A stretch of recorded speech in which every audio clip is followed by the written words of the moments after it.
Hi guys, and welcome back to my channel. And if you're joining me on the channel today, you're wanting to make these.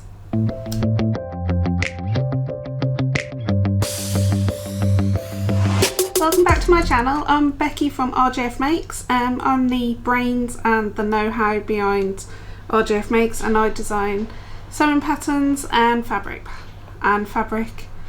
Yeah, that's me in a nutshell. Right, so if you're joining me on this video, on this set of videos today, yes, there's two videos, you're wanting to learn from start to finish on how to make the new bag pattern that is now available within my shop.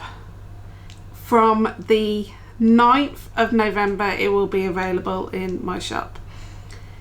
But if you've brought it previously on a UK sewing channel, you'll be wanting to know how to make it from start to finish.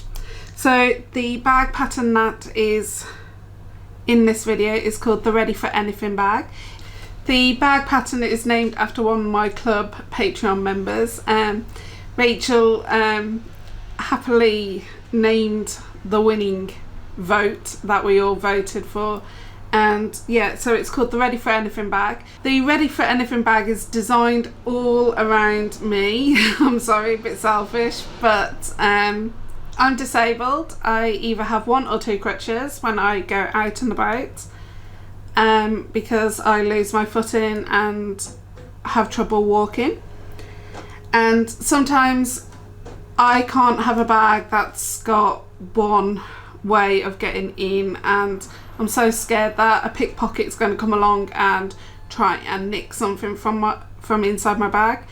So I wanted a double flap closure. So for instance, there is the top flap here which gets into the main compartment, but sometimes I like to keep extra gadgets like my camera here in one of these pockets down the bottom, and so I've got a second flap that they have to get into, and it's hard work basically for them. Also, I wanted several pockets, and I mean several pockets, because with whatever's happening around the world at the moment, we have to carry a lot of stuff around with us, like hand sanitizer, masks, and so on and so on. So I like organisation, and I wanted more pockets, so I knew exactly what pocket to go into for that specific item. So yeah, I was a bit rude and designed this bag for me. But there is many people out there that are like me who like security and their bags to be organised. So it's got quite a few pockets. So we have the general back zip pocket, which is the right size for any mobile phone that's on the market at the moment. And you can put your mobile phone in the back here, so it rubs up against your body, so you know full well that your mobile phone is there and you can feel it all the time.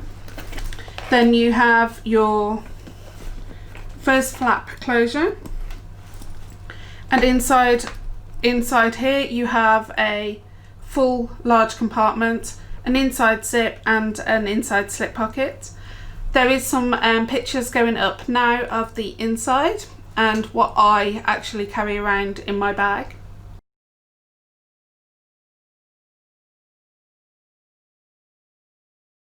And then basically you've got this flap here.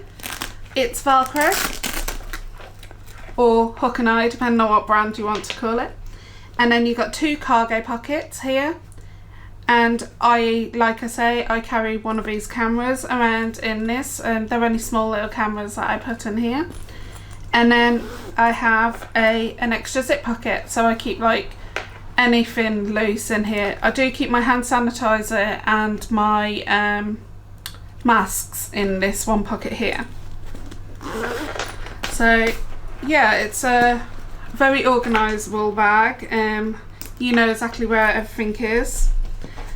So I've made this in the video, what you're going to be watching, well, the videos that you're going to be watching today, it's going to be the green version. So the green version, I've used quilting cotton and PU leather.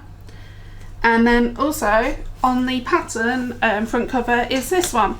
So I've used cork fabric and cotton for this. Now within the video I go through step by step on how to make the add all the stabilizers and stuff like that. So sit back and watch the video and enjoy, and any questions please don't hesitate to ask. So if you're new to my channel, please don't hesitate to hit the subscribe button and give me a thumbs up if you like this video. And there is a notification bell, and click that notification bell, and that notification bell will ring every time you get, when I upload a new video, and you will get notified. So this is run over 2 videos. The first section is everything that you need for your bag, what you will need for your sewing machine. I talk in depth on certain extra tools that I will be using. I will also be in the first video doing from step 1, which is interfacing and cutting guides and stuff like that, going all the way up to finishing the outer bag. And then moving over to the second video is where we make the lining of the bag, and we move all the way to finishing the bag off.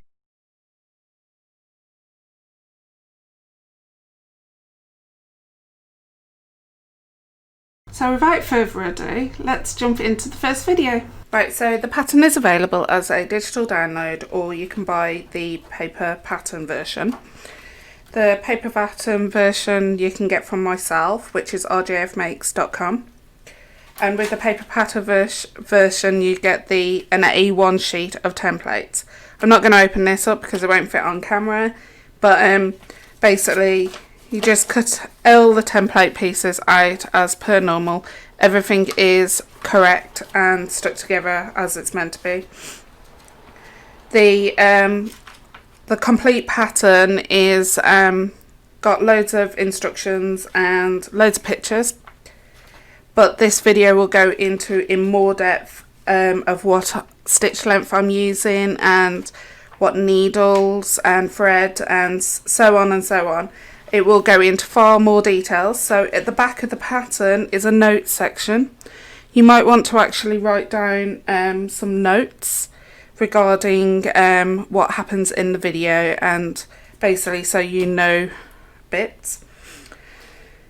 The thing about this pattern is on the making the zip pocket pages, which is 1, 2 and 2.5, that is for all the zip pockets. So for example, the first couple of pages is for the main front outer body piece.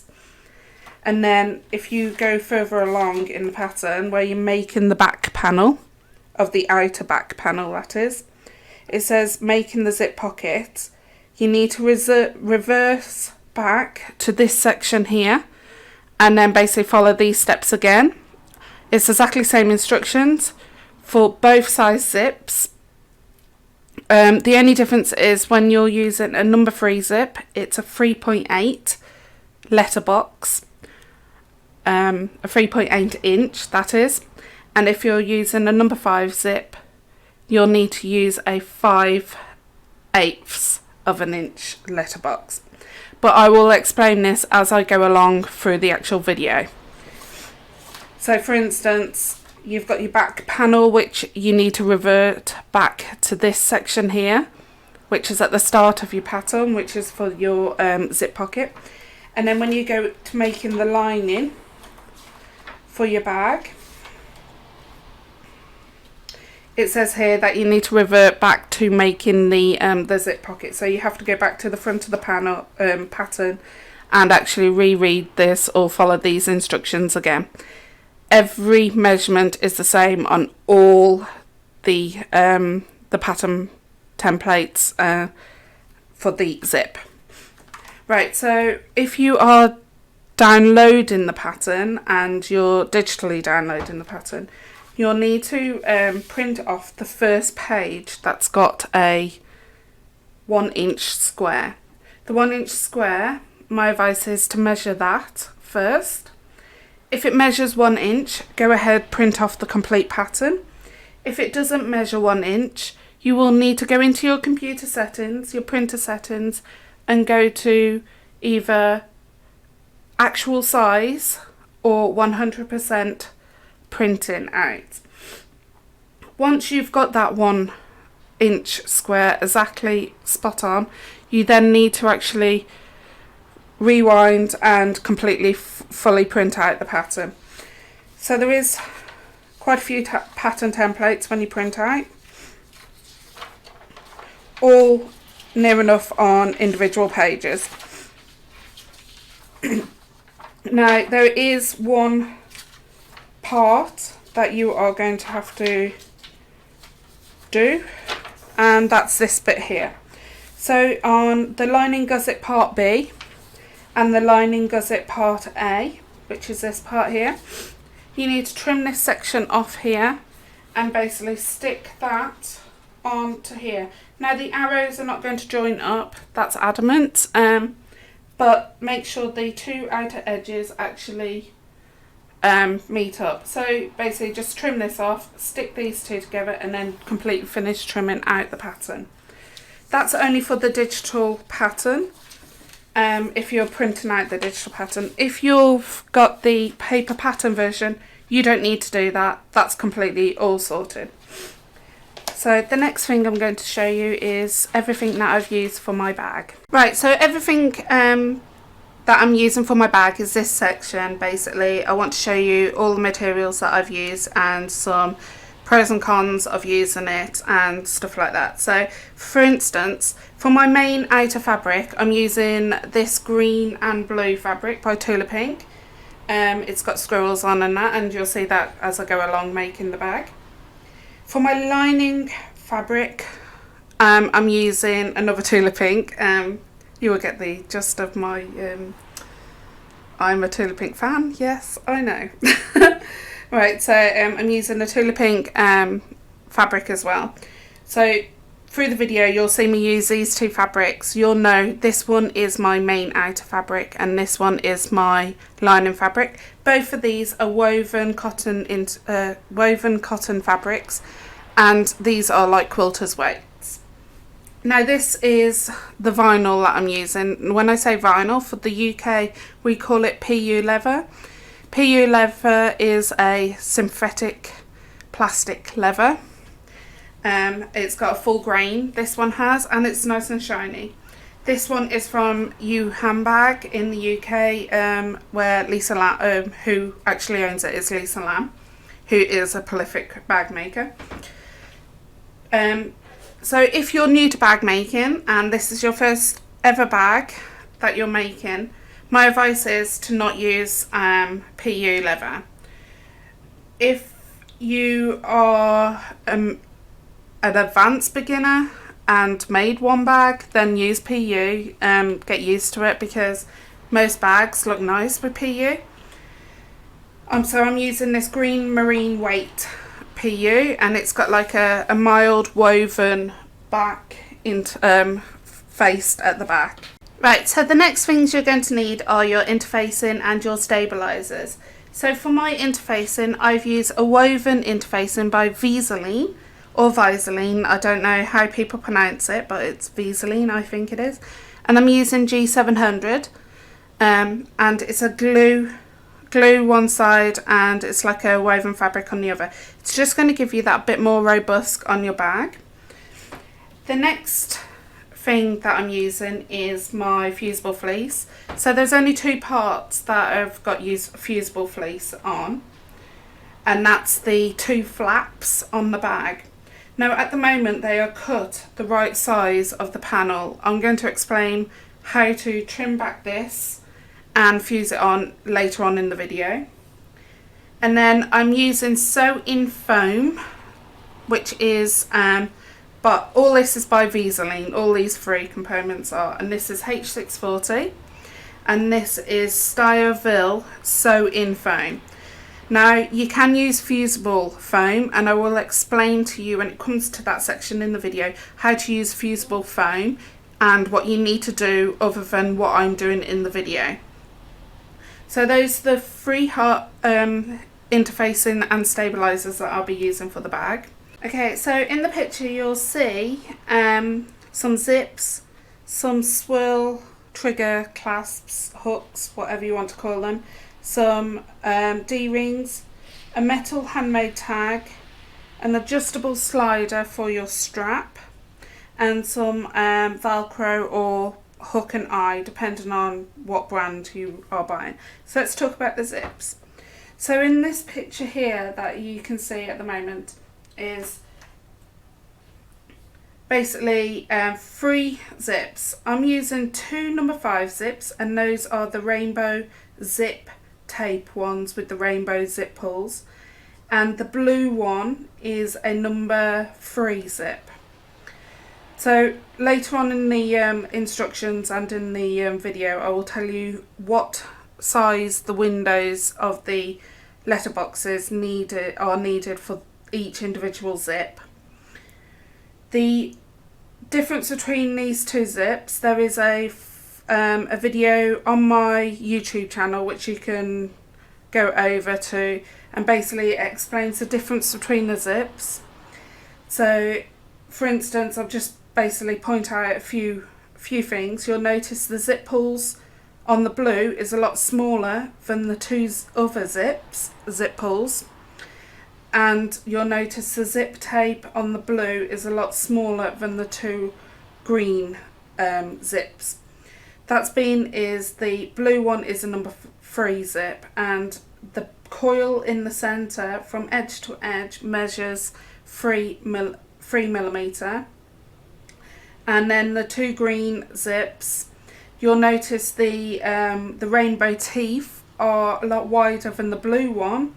That's because it measures 5 millimeter. It's basically 1/4 of an inch. You'll also notice the zip tape. The green zip tape is wider than the blue zip tape. Okay, moving over to the next image is the swirl trigger clasps. The swirl trigger clasps, you need a 1-inch clasps, and basically this is the little O shape at the top of the trigger section.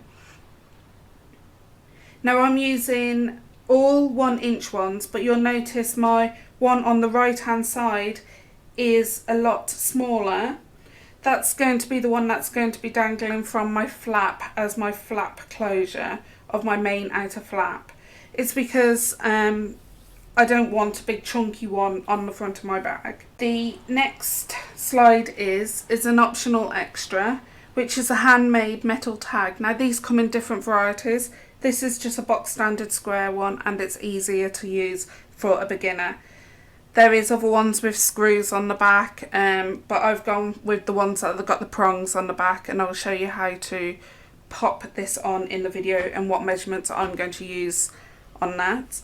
The next thing is on the main picture where the arrow is pointing now is the adjustable slider. That's for your bag. This is 1 inch, and this is for your strap, your crossbody strap. And the last thing is either some manufacturers call it hook and eye or hook and loop, or you can buy one manufacturer's branded name, which is Velcro, and that you only need 6 inches of that, and it can be from 20 mil, a meter wide, or 1 inch wide. I've only got 1 inch wide in my stash at the moment. Okay, in the next photograph you'll see some thread, some sewing machine needles, and one of the feet that I recommend you getting for your sewing machine, or you might already have in your tools for your sewing machine. So let's talk about the thread. So with bag making, you'll need a polyester thread. A polyester thread has got that elasticity, that stretch that you need for when you overfill your bag and you've got your crossbody strap on and the thread won't snap. If you were to use a cotton thread and you overfill your bag, you will find over time that cotton thread will snap. So my ideal thread that I use for bag making is Gutermann Sew All thread, and that's the yellowy creamy top thread. Now you can buy it in different sizes, different amount of meterages, but I've just gone for the standard small one. The next thing along is your sewing machine needles. My fully recommended needle that I use all the time in bag making is 116 size. So 116 size is strong enough for all the bulk that you will encounter in bag making. Now if you haven't got a 116 needle, you can actually use a 90-14 needle, as long as they're universal needles. They need to be universal needles, not leather needles, unless you're working with fully leather materials. And I did say we are using PU leather on this bag, but it's a plastic substance, not an actual proper leather. So you will need a universal needle. Now, so in some countries they call them jean needles. So it would be a jean needle, but you'll need either a size 90-14 or 116. So the next thing along in the picture is a walking foot. Now this is a big must for me. I always say this in any of my videos. I generally don't take my walking foot off. The walking foot is going to help you with a lot of bulk that happens in bag making. So my advice is to, if you're a quilter, put that walking foot on, or if you are new to bag making and not a quilter, buy a walking foot. It's going to be a lifesaver and it's going to be a game changer in bag making. So in this next image you'll see the tools that I'm generally going to be using. There will be others that will appear through the video as I go along, but these are the main tools that I'm going to be using from my main sewing kit. Right, so in the top left hand corner you've got wonder clips, quilters clips. They're a big thing with bag making, especially when it comes to bulk. And for instance, I'm using PU leather, which you cannot pin, so the clips are going to be ideal for that. I've also got pins, which is a general must in all sewing, so I'm going to be reaching for my pins every so often. Not on that PU leather, just basically on the quilter's cotton and on certain sections. The next thing is a definite thing for me because it will appear, is what I call my best friend. It's the seam ripper, quick unpick. You just basically need something to be able to get that start in the holes when you make your zip pockets. The next thing along is my marking tool. My marking tool I'm using is a Pilot friction pen. I'm using a black one, but you can use any marking tool as long as it disappears within heat or water or air. The next two things that I'm using is those lovely flamingo little scissors, those embroidery scissors. Those are going to be ideal for cutting off any loose pieces of thread that I'm going to be coming across. And then the wheel of tape underneath, that's a definite must in my types of bags. It's called Quilters Tape. It's double-sided sticky tape and it's 1/4 of an inch wide. Ideal for putting in those zips, especially when they can be quite fiddly. So that takes the stress away from putting in zips. The next thing at the bottom are dressmaking scissors. That's for like cutting out your fabric, cutting back your foam, and you will see me use those. Now the thing in the middle is what I call a bulky seam aid, or you might call it a hump jumper. This is going to help you go for, on your sewing machine when you come across some bulky things. So on these next two pictures are close-ups of this tool. And I will be talking about this when we go through to the video of the sections that you will generally need something bulk to help the bulkiness. You don't need one of these. You can fold up a piece of card and put it behind your presser foot. But I find I love these. Now it's got two thicknesses on. It's got a thin side and a thick side. The thick side is generally what you use in bag making because it does get a bit bulky when you are sewing. So those are a big must and they're very cheap to buy. I know in the UK I personally sell them and I think they're around about £2.50 in my shop. if you are going to make more bags in the long run, my advice is just to grab one. It's my favourite tool, and it's what I talk to my club members and all the people that follow me. It's one of the things that I sell out of really fast. Right, so you're going to go away and now cut out all the fabric that you are required to cut out via the cutting instructions, and the cutting instructions are in the first couple of pages just before preparing the fabric. You're also going to go and cut your fusible fleece.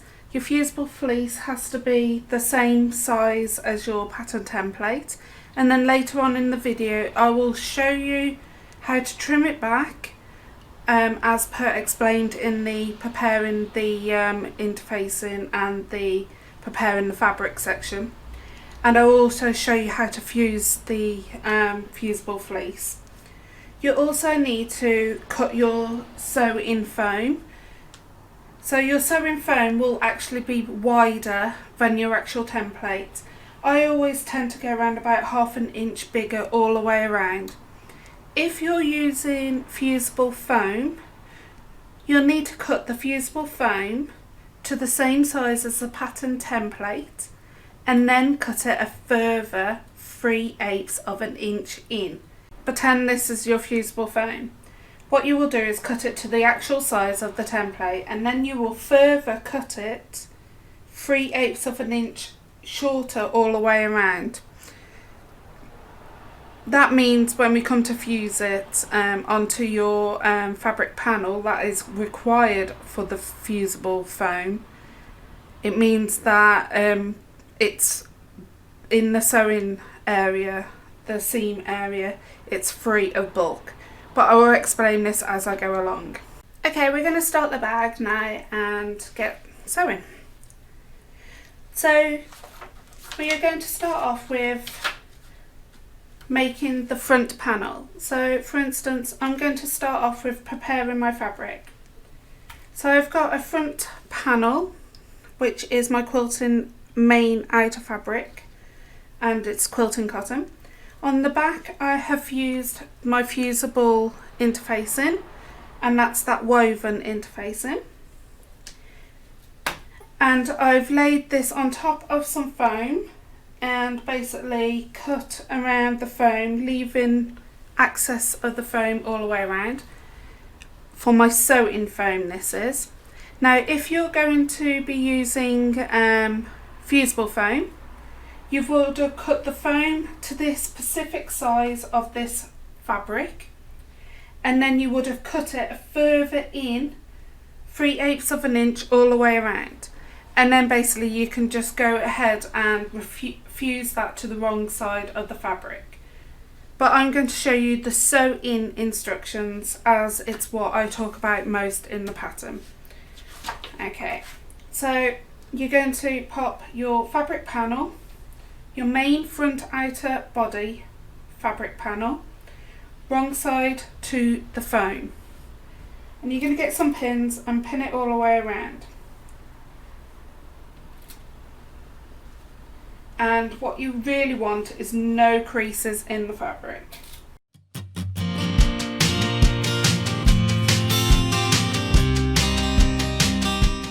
Okay, so there's no creases in that fabric. The next thing I'm going to do is go to my sewing machine and turn my stitch length up to the highest stitch length. On my sewing machine that's a number 5. And what I'm going to do is sew what we call base stitch all the way around, 1/4 of an inch away from the fabric edge. You've got to make sure you reverse your stitch at the start and at the end.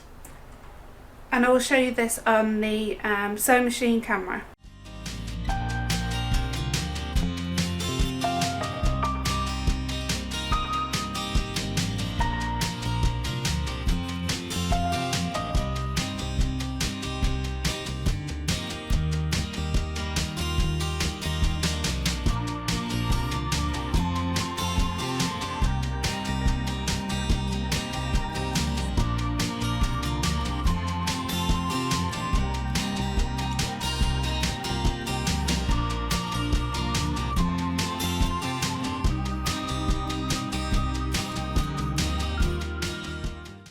base stitched all the way around, 1/4 of an inch, we are going to have to trim back this foam.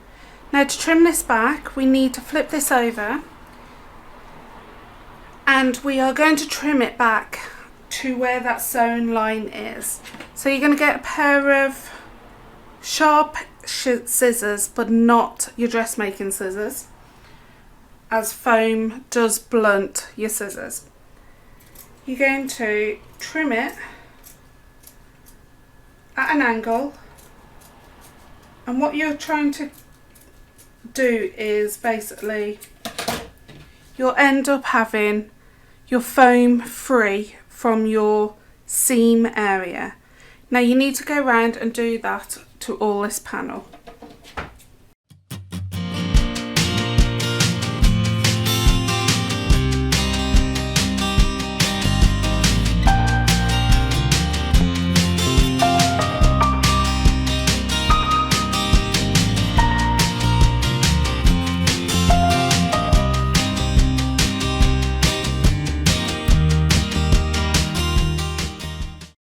Right, so now I have trimmed it back from foam all the way around. That's going to be less bulk within your seam area. My advice is to do what I've just done to the back outer panel. So that's fuse the interfacing onto the back outer panel and sew in the foam and trim away the foam in the sewn seam area.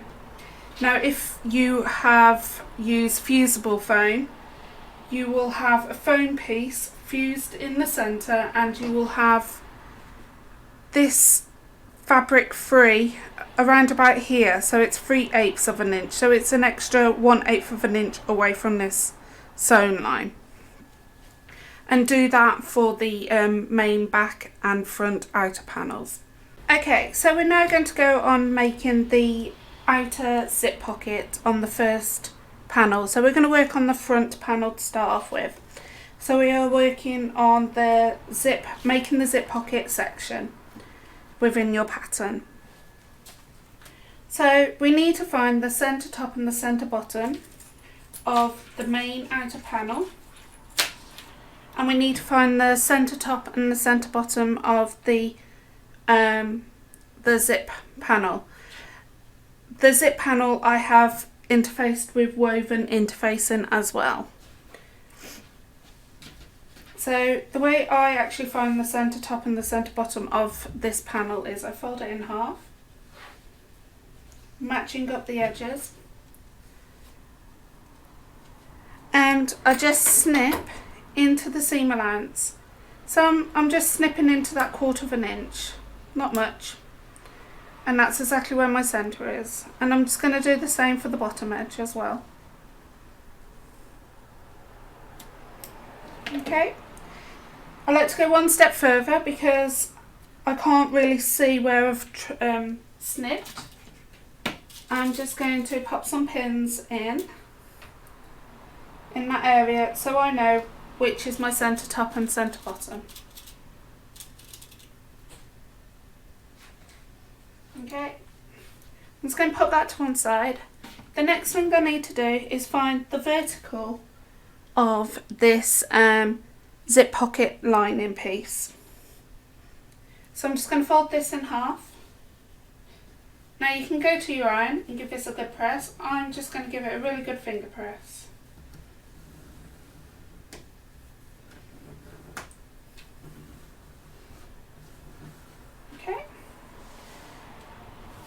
So, this is where you need to grab yourself a quilter's rule and some marking tools, i.e. your fabric pen, and some pins. So, working on the main body piece, the outer main body piece, you need to measure down 2 inches. I like to use the number 6 on my quilter's rule to match up to the centre of that marking that is on my main outer panel. So I know the number 6 on my quilter's rule is actually my my actual centre. I'm so sorry about the light. It's part of the studio lights and I can't do anything about that, unfortunately. I really am sorry. But there is my centre there. You're going to get your zip pocket lining and you're going to flip that right side facing over, so it's right side to right side, and the centre of your zip pocket lining is going to match up to that number 6, which is your centre of your main outer panel, and then we're just going to pin this into place. Just always double check to make sure that's straight and that it's dead in the centre. Yep. Right, so the next thing we're going to do is measure from the lining pocket top edge down 1 inch. So I'm still going to use the number 6 on my rule, but the thing I'm going to do is, because that crease in the centre isn't that brilliant, I'm just going to draw on a mark. Okay, so we're going to measure down from this edge down 1 inch. And I'm going to pop my number 6 on that centre. I'm going to match the edge of the zip pocket lining top to a dominant line, which is my 1 inch line. So the zip that is going to be installed into this pocket, into this body panel, is going to be a 7 inch. Right, so that's my centre. From the centre to this side, I'm going to measure 3.5 inches, and I'm just going to draw a line to the 3.5 inch mark, which will take me to the 9.5 mark on my rule. And then from this centre, I'm going to measure this way, 3.5 inches this way, and that will take me to the 2.5 inch mark on my rule. Okay, so that's my first marking. From that mark, because we are using a number 5 zip for the main outer front and outer back panel, we are going to measure down from this mark here 5/8. Now my foam isn't that thick, so my advice is to do 4/8, but even though in the pattern it says 5/8, but I'm actually going to only go down 4/8. Now, so if you're using something like Baste sew-in foam, that's slightly thicker, the foam is slightly thicker, so my advice is to do the 5/8.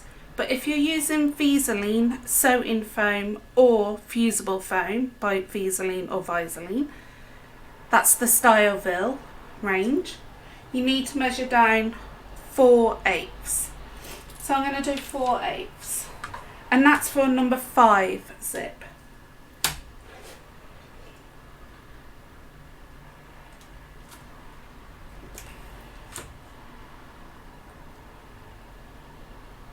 So that's 1, 2, 3, 4. Just making a mark, and then I'm now going to draw that 7 inch line again. Okay, so you should have 2 horizontal lines. You're going to match up those lines. Let's make that line a bit bigger. Okay, so you should have a letterbox is what your final thing should look like. Then from either the top or the bottom of those 2 lines, you need to find the centre horizontal. So we're just going to draw a line straight across. And then from these 2 short sides, we are going to measure in by 1/2 inch and draw another line.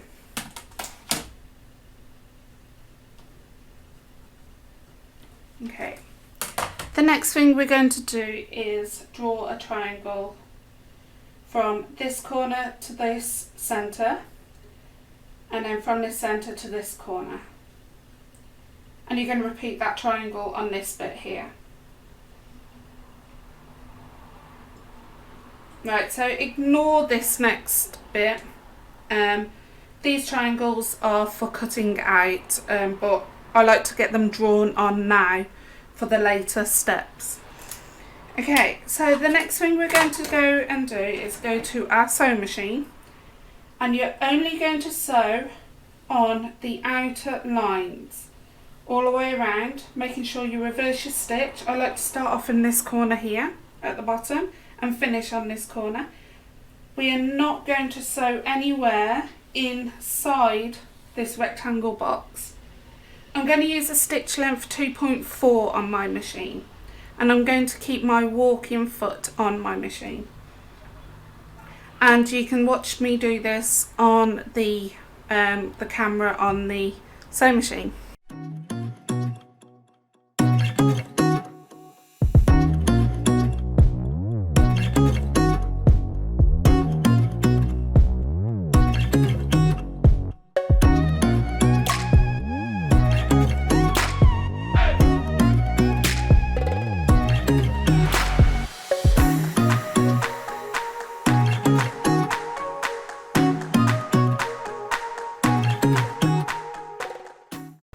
I've sewn all the way around, as you can see, just around the outer edge of that letterbox.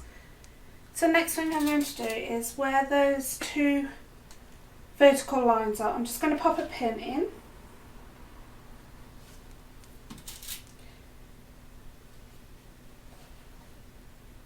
Like so. Then I'm going to get my seam ripper, my best friend.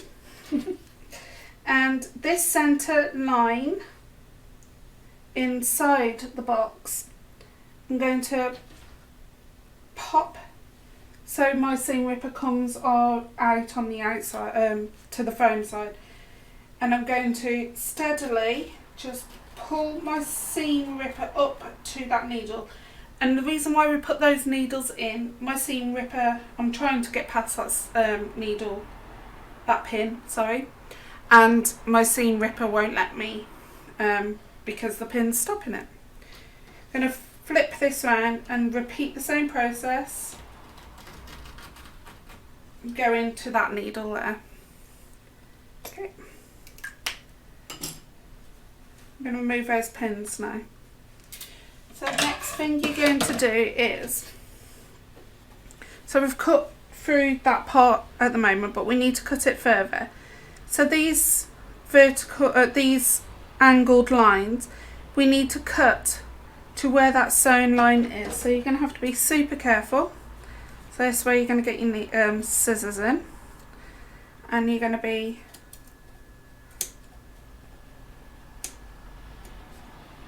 cutting it up to that sewn line. And you're going to do this other one.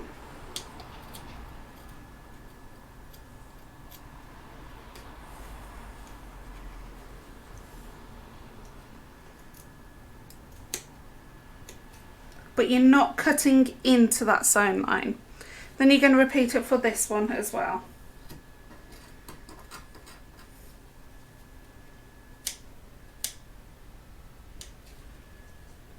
And the same again.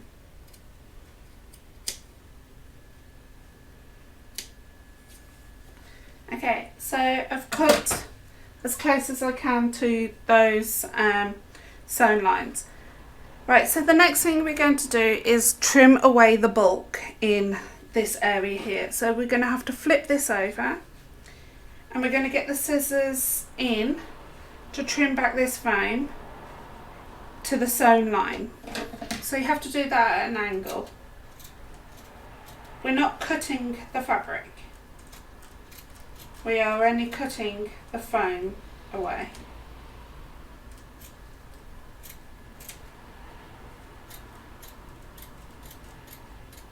And we are not cutting into that sewn line.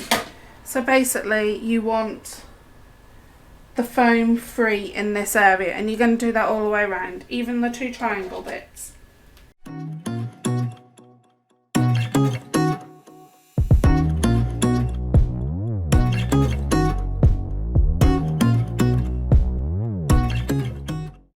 There you go. So it should be all free of foam in that area. So next thing we're going to do is remove any pins that we've got still in the panel. flip it to the right side, and we are going to grab these sides and just give these a finger press. This will help us. I like to use my nails, that's why I keep long nails. And we're going to do the top bit as well. Just give that a bit of a finger press. And then we're going to do the bottom bit. It's going to help us for the next few steps, so don't worry.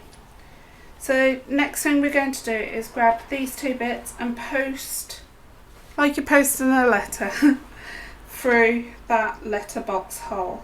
And we want the lining to come onto the wrong side of the main outer panel. Right, so the next thing we're going to do is get your iron and turn it on, obviously. I'm putting mine on a 2 dot to start off with. I might knock it up to 3 dots, which is the high temperature. So what we need to do is this area here, where the letterbox is, we need to basically press it so we cannot hardly see any of that lining fabric. So I will start off with the back and start off with the longest side. It's the most easiest side to start off with. And I'm pulling it. I'm just going to pop a pin in that top bit to stop this jumping about. Okay, so I'm just rolling it so I can just start to see the outer fabric coming through to the lining. And I'm just going to press and just add a little bit of steam. And I'm just going to do that all across.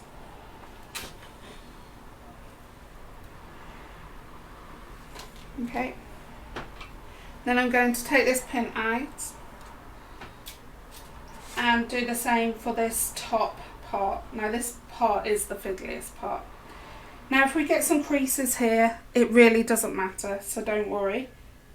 We don't want the creases on this side, so all the creases need to happen in these corners on this pocket lining.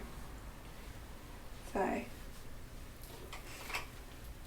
just going to pull this fabric, this pocket lining, just a bit to start off with. I'm going to pop some steam on that area, like so. I'm going to then flip this over and really press it from this side. So we've started it off on the other side. We are really going to proper press it and properly put some steam on it.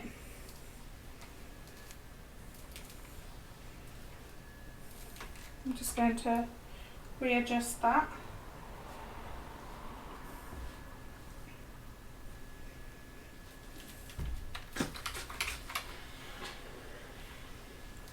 Okay, so you are going to see some of the lining on the outside, but it makes it a nice piped look. That's adamant because we're using foam as the stabiliser. But see, I've got a few creases there. It really doesn't bother me at all, the creases on this side. If the creases were on this side, you will need to basically keep pressing until those come out. If they don't come out, you need to repost this fabric to this side and then basically cut a bit more into those corners. Okay, so the next thing we need to do is pop your number 5 zip into that slot. So I'm going to flip this over. And first of all, it's still this fabric lining from the zip pocket lining is still wanting to come undone. So I'm just going to get some quilters tape and temporarily stick some at the top on the wrong side of this fabric panel, of this zip panel. Okay, and I'm going to peel off the backing and just pull that so it's nice and taut. So that is just temporary, so make sure your tape is stuck on the wrong side of this zip panel at the top. I'm just going to pop some on this part as well because it keeps moving. I'm just going to do it around about 3 inches down from where it's sewn onto the main panel.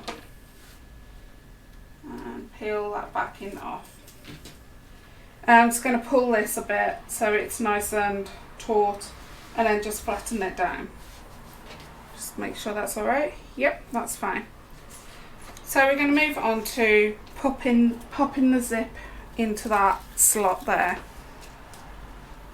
So with your quilter's tape, you will get through a lot of this in bag making. Trust me, it's going to be your best friend. Right, so from the top and the bottom of that letterbox, you're going to run quilter's tape for the whole length of that letterbox. That's the bottom.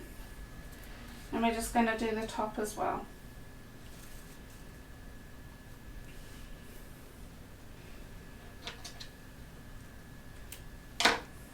Okay. Going to get the zip and we're going to pop that on your table. Now I always like my zip pulls on the left hand side when I open them. If you're a person that likes your zip pull on the right hand side, you'll need to have your zip that way, but I'm one of those people that is a bit caggy handed and I like mine on the left hand side opening to the right, even though I'm right handed. Yeah. Right, so we're going to get this panel and peel off the backing tape. So you should be left with the sticky part of the quilter's tape. Okay, I'm going to flip this over and pop this over central over that zip, making sure the pull is in the area. We're going to stick that down. Okay, so I'm just going to flip that over and make sure it's definitely stuck in that area. Okay, so the next thing you're going to do is start sewing in this corner.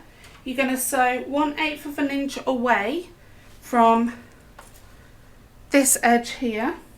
So you're going to sew around about here, and you're going to sew all the way around the outer edge 1/8 of an inch away. It's adamant that you're going to have to move the zip pull out the way at some point, so you'll have to lift up your presser foot, and you'll see that in the video next. And then once you've finished and got back to where you started, you're going to reverse your stitches. So you're going to reverse your stitch at the start and at the end. Because I'm using a nylon zip, I can actually sew over this part here and this part here because it's plastic zip. If you're using a resin zip, you cannot sew over this part. My advice is to stay away from metal zips and resin zips. Use nylon zips in bag making, so it means that you can actually sew over the zip where it's needed to. They still look like they're metal. So I'm going to go over to my sewing machine now and stitch all the way around 1/8 of an inch away, making sure I reverse my stitch at the start and at the end.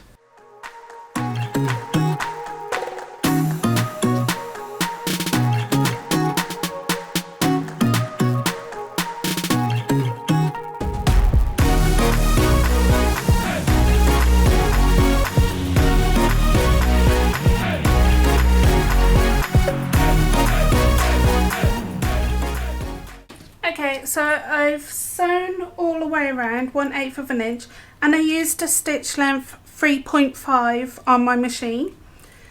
I'm going to flip this over, and my zip is actually longer than what I actually needed, so as it's nylon we can use a normal pair of scissors and cut through it. And we're going to trim it back as far as we can to where that sewn line is, and I've not caught any of my fabric.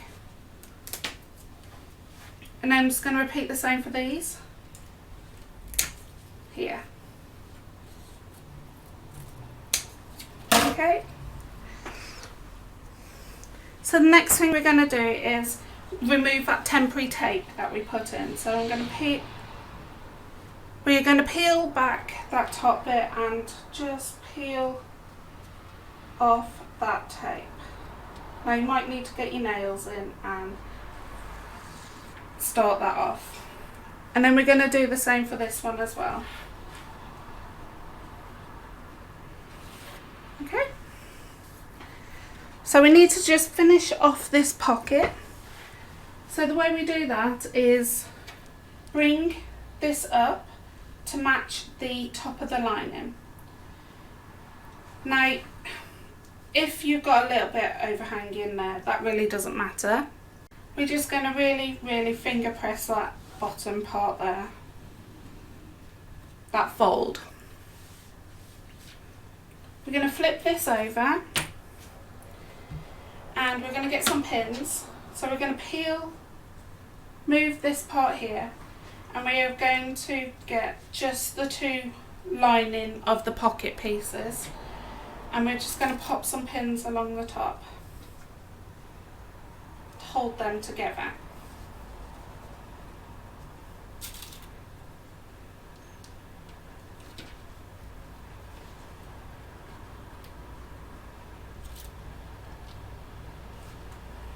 Okay, so in the next video clip you're going to see me sewing the zip pocket together. So the way I actually do that is I flip this around. I'm going to use a stitch length 2.4 on my machine. I'm going to pull this zip pull into the centre. You need that in the centre or else it's going to catch. You're going to fold back the foam and sew approximately 1/4 of an inch away or 3/8 of an inch away down this one side. So you're going to start off on the folded edge of the zip pocket and you're going to do it as far as you can up to here. Then once you get to that corner, you're going to leave your needle down but bring up your presser foot. You're going to twist this around and then re-jig. So you're going to unfold that and refold this part. Oops.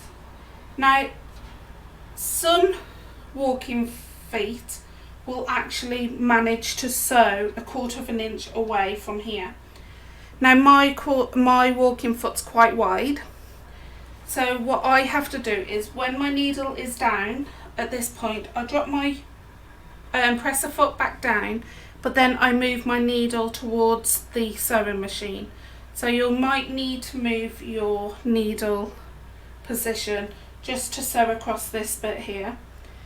Once I get to this corner here, I make sure my needle is down, lift up my presser foot, re-jig the panel and bend the foam back, lift up my needle, drop my presser foot, then lift up my needle, and then I pop my needle back into the centre and then carry on sewing, and I should be around about 3/8 of an inch down here. You'll see all me doing that all within the next clip. But like I say, some walking feet will manage to get you to sew 1/4 of an inch away without having to move your needle.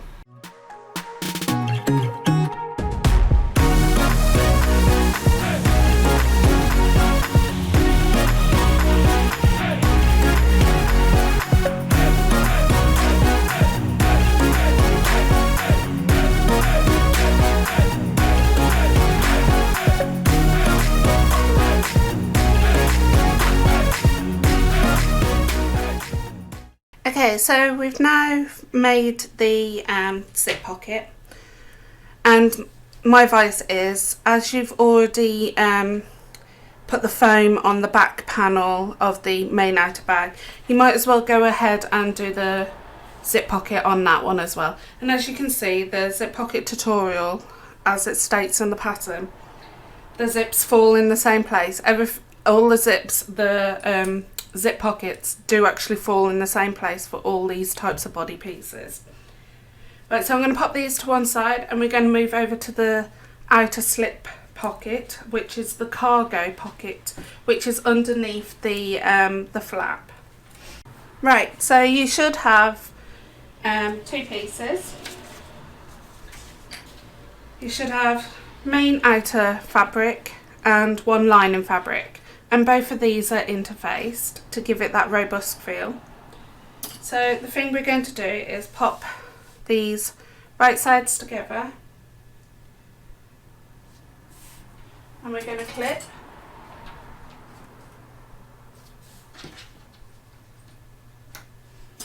or pin, whichever you want to do.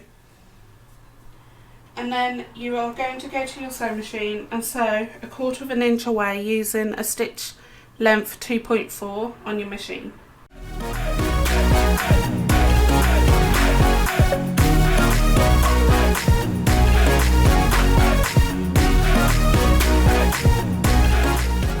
Right, so now I've sewn 1/4 inch on the top. We are going to press these open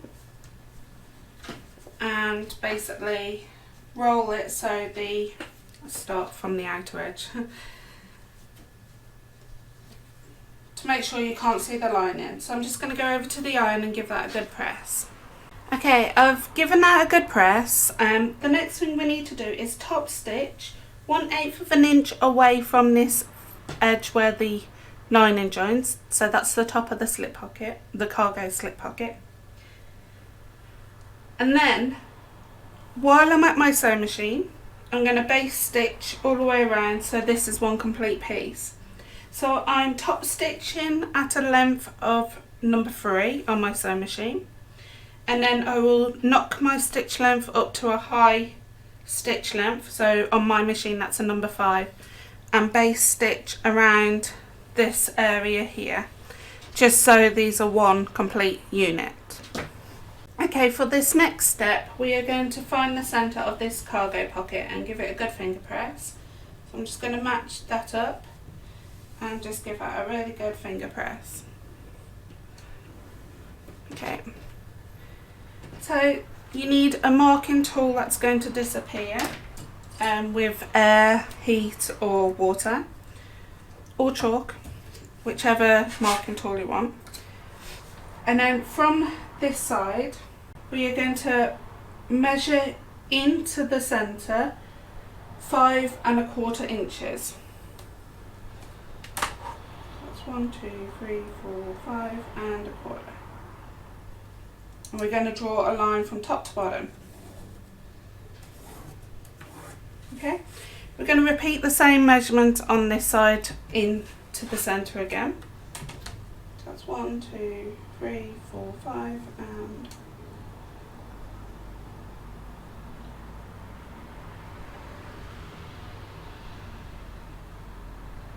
1/4. Okay. So the next thing you're going to do is go to your iron, and where those lines that you've just drawn, you're going to press your pockets. You'll press those lines as you are making some pleats in a pocket. You're going to give that one a good press, and then you're going to open it up and do the same with this one. So when you press them, you want the lining to meet the lining on the back. You want both of the outer edges to be seen. So the whole point of pressing is so you get an M shape in your actual pocket. What I've actually done is press the centre as well, because we need a dominant crease in that centre for later on steps. So the next thing I'm going to do is, over on the camera via the sewing machine, I'm going to fold this pocket, this one pleat, and top stitch 1/8 inch away from the folded edge all the way down, and then I'm going to repeat the same process for this other folded edge. So by the time we are finished, is these 2 folded edges here should have a line of sewn, a sewn line on each of them. So I'm going to top stitch at stitch length number 3, and I'm going to reverse my stitches a few times at the top where the nice part of the pocket is.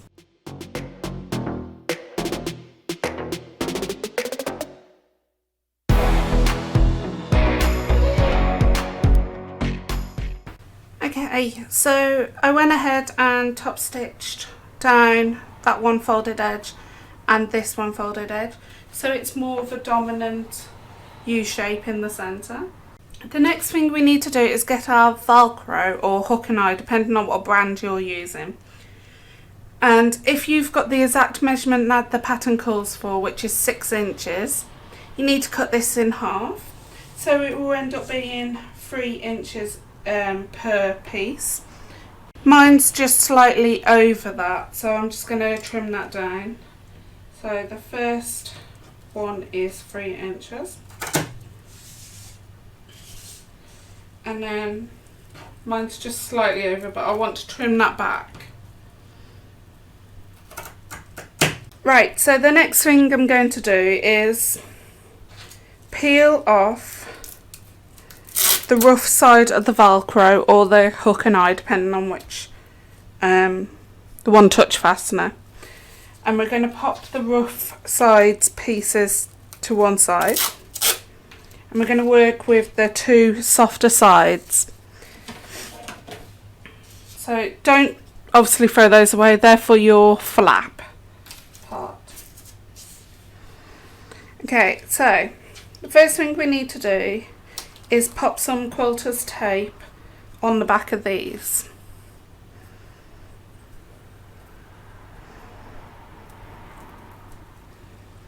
I'm just doing one strip, it's only temporary.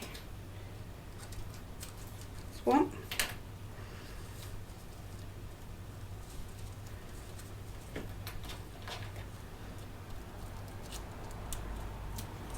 There's 2. Okay. So the next thing I'm going to do is measure down. I'm going to start off on this one side here, so that piece is for that side. So I'm going to measure down 1/2 inch from that top. I like to use 2 quilters rules to help me make sure I get this perfectly straight, this next step. Then I'm going to measure in from this side 1 inch. So I like to get the second quilters rule and pop that on the 1 inch mark. I'm going to peel off the backing tape and stick that so it's perfectly square. Then I'm going to repeat the same process on this side.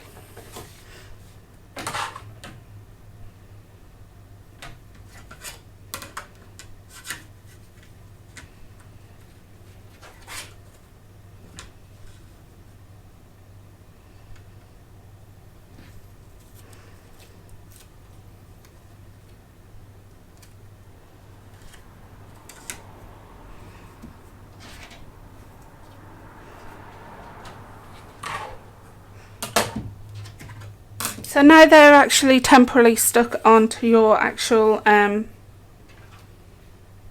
pocket. What I'm going to do is go to my sewing machine and stitch 1/8 of an inch all the way around using a stitch length number 3, and I'm going to do that for both, but make sure you reverse your stitches at the start and at the end.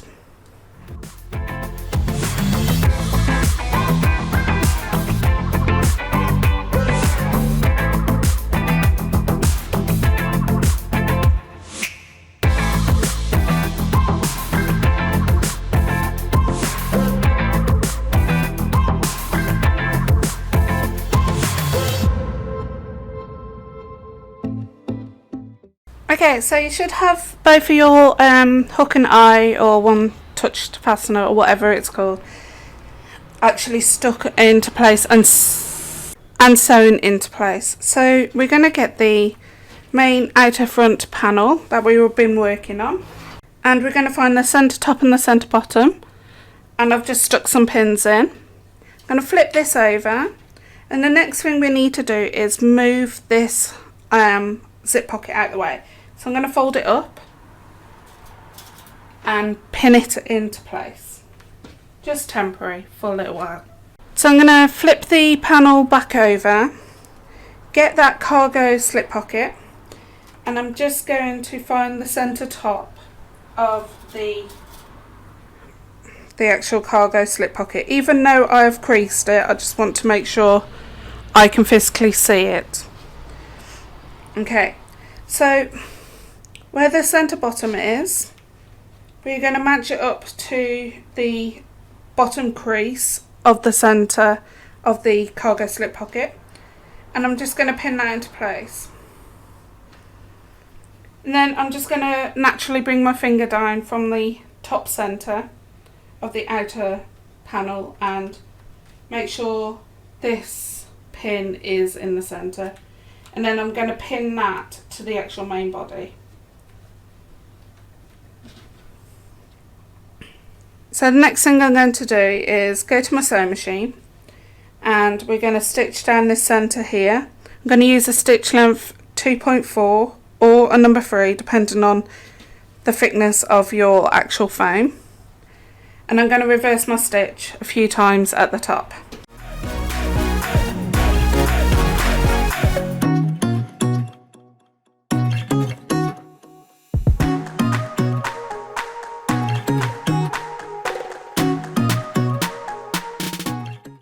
Right, as you can see, I've stitched down the centre. Just going to trim off any loose pieces of thread. Okay, so if I flip that over, you can see where my stitch line starts. This is the reason why we needed to pin back this zip pocket out the way. So basically, if we were not to pin the zip pocket out the way, we would have sewn down the zip pocket, and then it wouldn't be a workable zip pocket. So I'm going to flip that back over. So next thing we're going to do is bring this side of the slip pocket to marry up with this part of the outer panel. And we're going to clip that into place.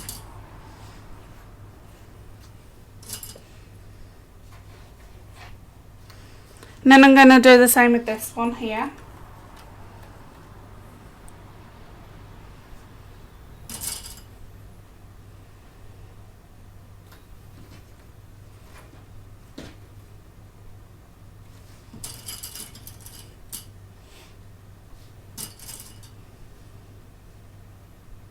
Okay, so you've got like a bit of a 2 upside down V things going on here. We need to just basically push down with our finger to make the natural pleats at the bottom, like so. I'm just going to squash that down a bit more so it makes 2 nice pleats on the inside as well. And I'm just going to pop 2 clips on those areas.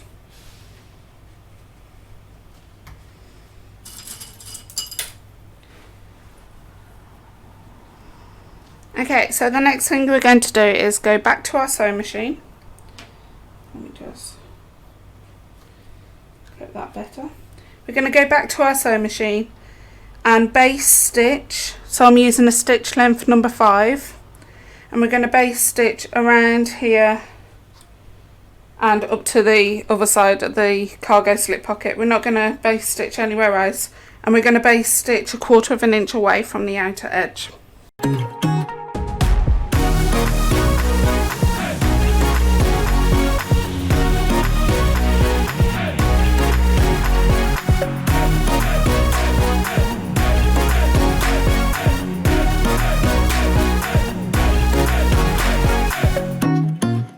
Right, so we've now base stitched around and we've kind of got some working pockets.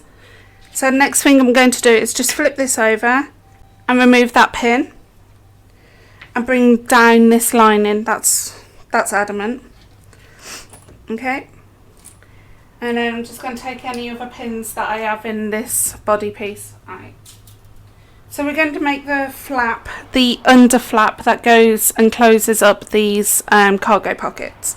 I'm going to pop this to one side, and we're going to deal with the cargo pocket flap.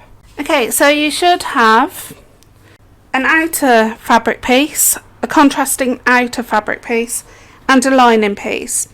Both of these are interfaced. And then you should have a fusible foam piece. Now my fusible foam piece is actually cut specifically to the actual size of the pattern piece. We need to go one step further with this foam, and we're going to trim all the way around, evenly straight edge, 3/8 of an inch in, and we're just going to cut away.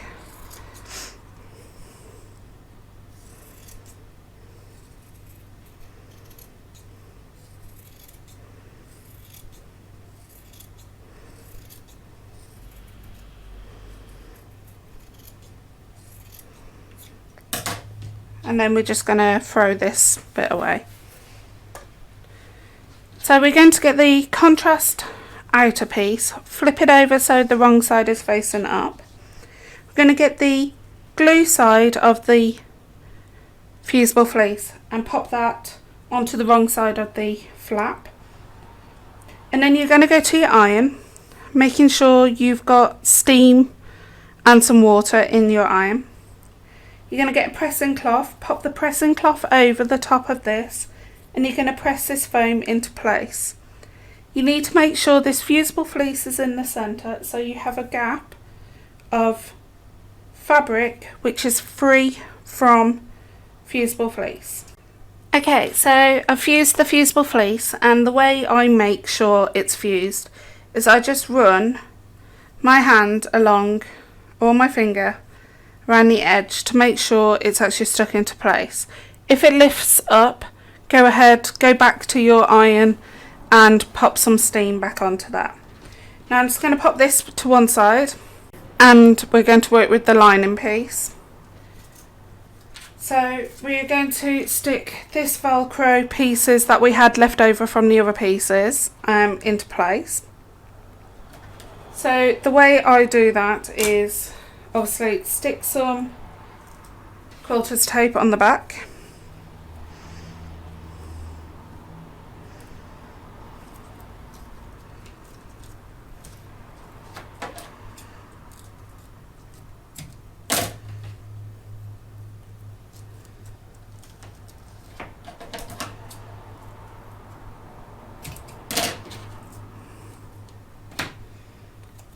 and peel off the backing for ready when we have to stick it into place. Okay, so we're going to, just a bit like the cargo pocket, I'm going to use 2 quilters rolls, and I'm going to measure 1 1/4 inches up, and then from this bottom corner, not this top part of the flap, but we're going from the bottom corner, the one nearest where your quilters roll is at the bottom. We're going to measure in 1 inch. So there. And then we're just going to stick that Velcro into place. I'm going to keep this quilters roll at the bottom in place, and I'm just going to measure 1 inch in from this curved edge and stick that into place. Okay. So the next thing you're going to do is go to your sewing machine and top stitch around 1/8 of an inch away of each Velcro piece. Make sure you reverse your stitch, and we're going to use a stitch length 2.4 to number 3 on your sewing machine.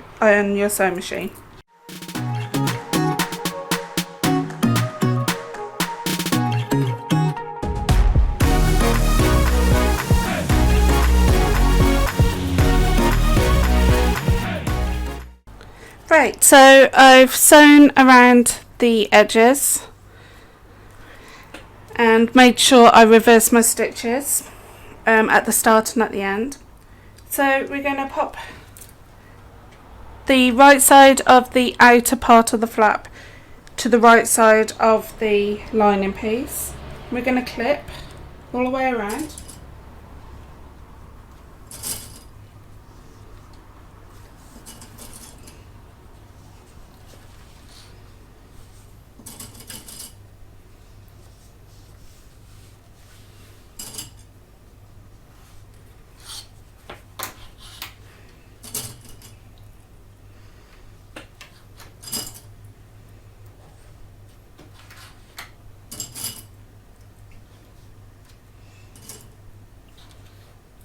Right, to help myself, we need to leave a turning gap on the straight edge of this flap.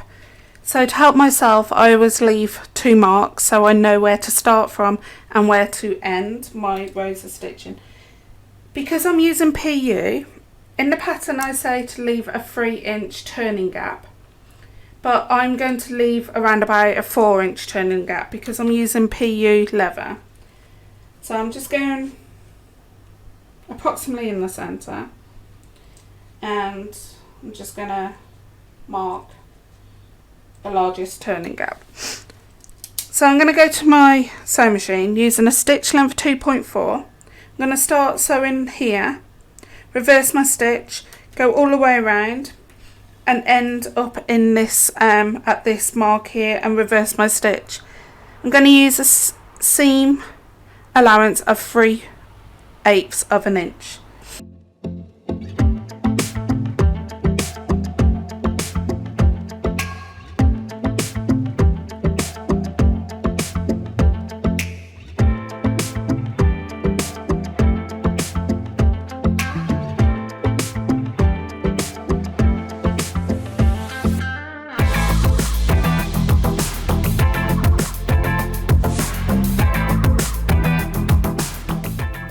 Okay, so I'm kicking myself here. I forgot to press record.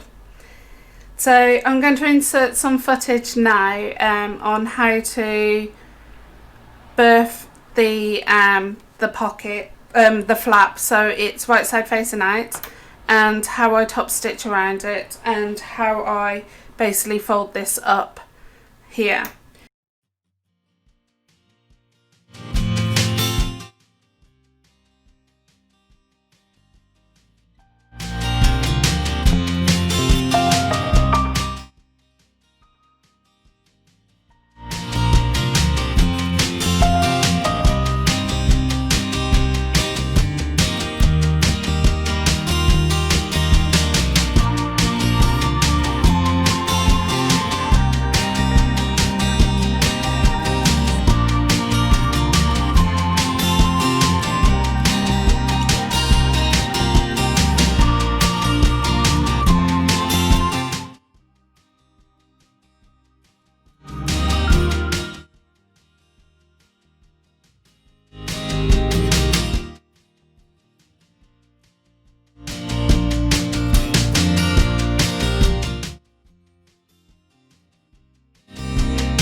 So I'm just going to talk quickly through that now. So I basically,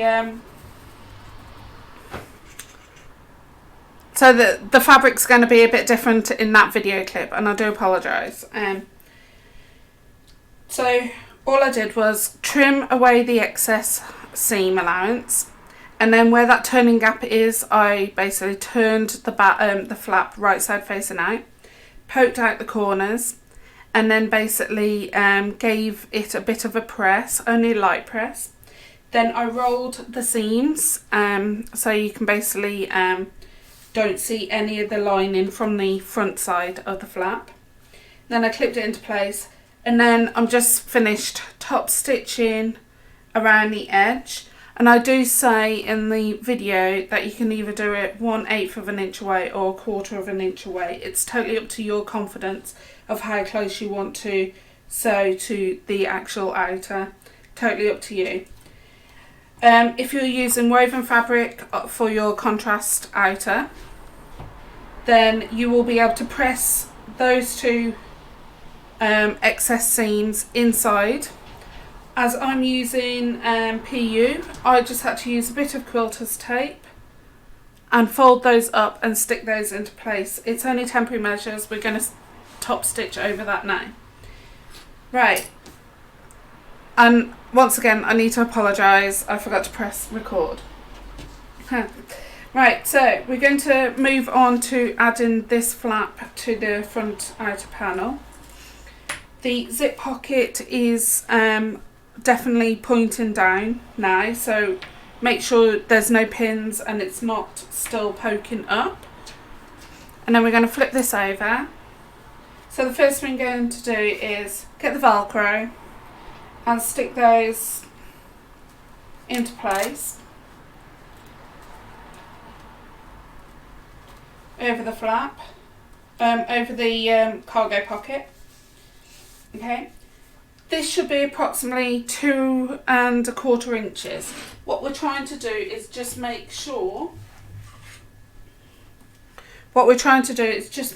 it's even. This is even to that. So mine's 2 inches and 1/8. So that's fine. If you wanted to, you could stick on the back here some Quilters Tape, which I think I might do, just to be on the safe side, so it doesn't move. Just going to stick a little row at the top. There.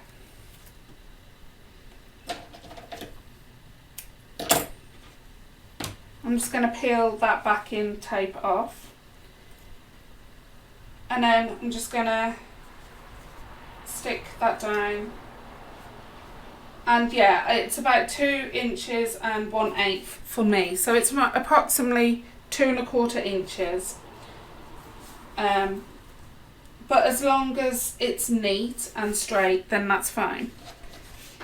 So the next thing you're going to do is go to back to your sewing machine. You're going to top stitch 1/8 of an inch away from that edge. And you're going to use a stitch length 4 because there's quite a bit of bulk to go through there. And you're going to reverse your stitches at the start and at the end. And then you're going to do another row of stitches 1/4 of an inch away from the edge of the flap. So it should be here. And you're going to reverse your stitches at the start and at the end. We're just adding that extra line of sewn top stitch, because for when we have to keep opening the flap, it's just that extra protection that the flap won't peel off. So I'll just go and sew those into place.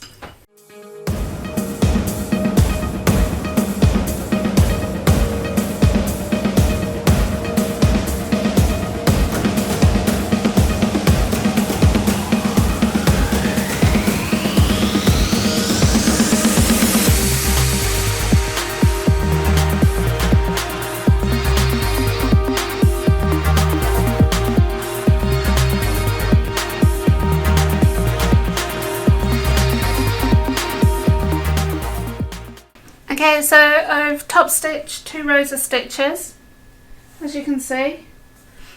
So the next thing we're going to do is just pop that to one side for a minute, and we're going to make the little D-ring tab that goes at the bottom.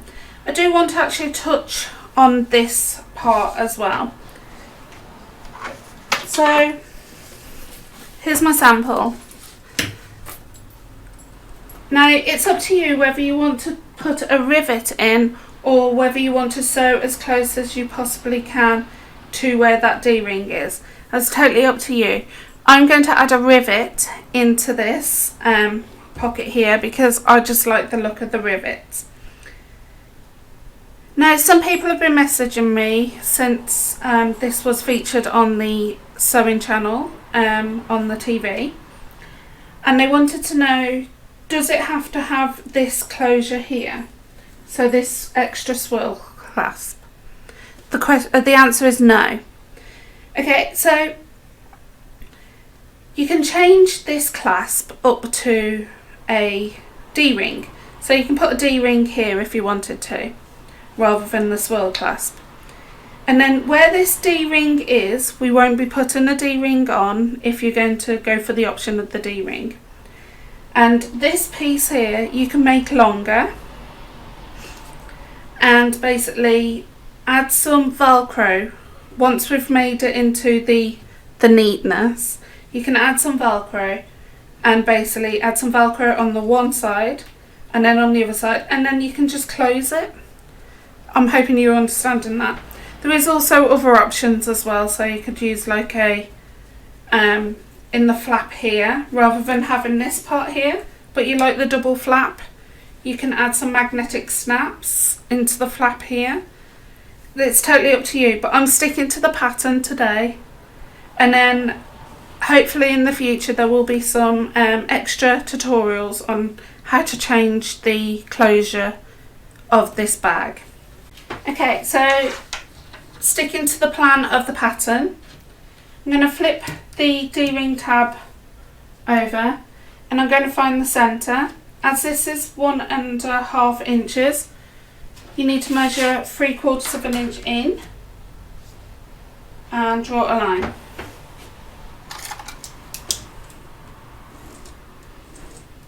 I'm just using an ordinary biro because it's on the wrong side. Either side of that drawn line we are going to stick quilters tape. If you've used woven fabric, you don't need to use the quilters tape. You can press the two raw sides into the centre and press it with your iron. But as I'm using PU, I can't press with an iron. You're going to peel off the backing of both of the tapes, and then you're going to bring the raw side into the centre and give that a really good press and stick it onto that quilters tape. Then you're going to flip it around and repeat the same process.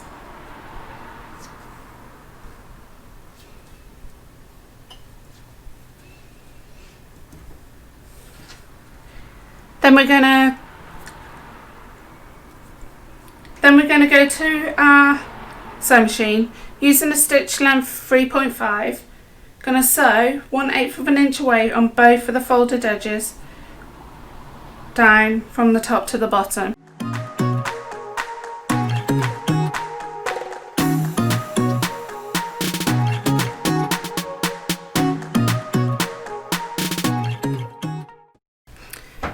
Okay, so I've sewn down the two sides, and we're just going to get one of the D-rings and feed that on. So the circle part of the D-ring is on the outer side. I'm going to fold that over and just pop a clip on that at the moment. Okay. So where your centre is, you're going to pop that on there. Then we're just going to sew over this area here within the seam allowance. We're just going to base stitch. I'm going to use the stitch length number 4. I'm just going to go over that section there.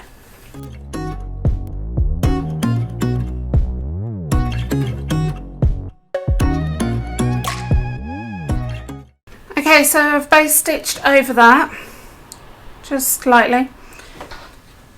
The thing you need to work out now is whether you want to add a rivet or a Chicago screw, or whether you've got no cargo screw or a rivet and you want to sew it. So if you're going to sew it, you need to sew in the centre from the bottom as far as your presser foot will take it up to the D-ring. I tend to find that when I did do it, I could only sew up to about here. Once I got there, I made sure I reversed my stitch a few times. I'm not going to do that. I'm going to set a rivet in mine. So I've just got my hole punch. And you need to set the rivet or the Chicago screw as close as you can get it to the D-ring as possible. And make sure it's in the centre.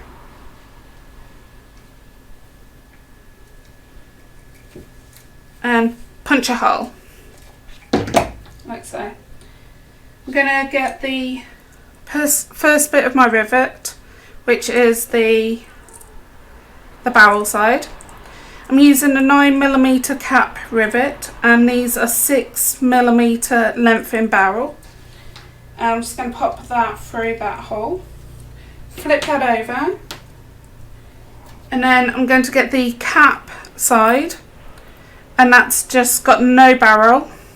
I'm just going to pop this part over that barrel. You might hear a bit of a click. It doesn't mean it's set. Now you can use a hammer with a setting tool. However, I'm no good with the hammer. It hurts my back, so I have to use a rivet press. This is what the rivet press looks like. Basically, you pop the caps of the rivet inside here and crunch down.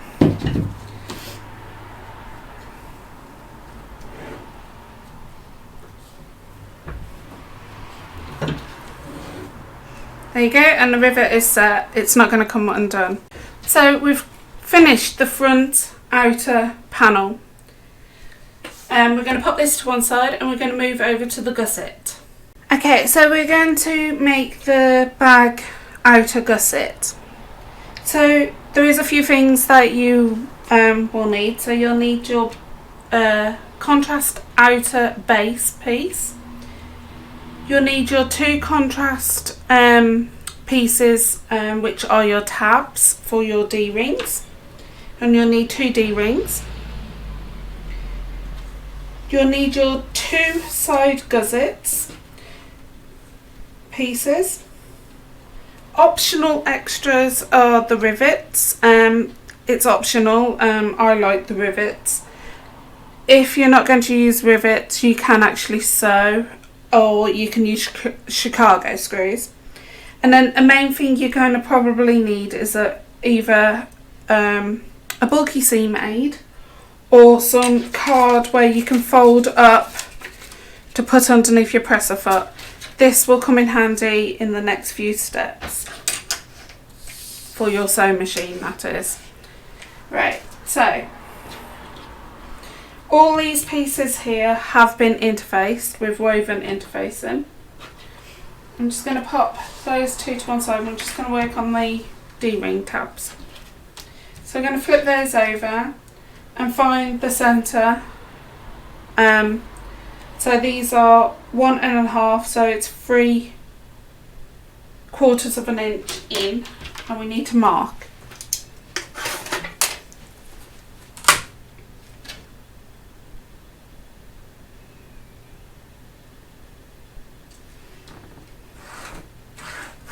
You need to do that for both of them.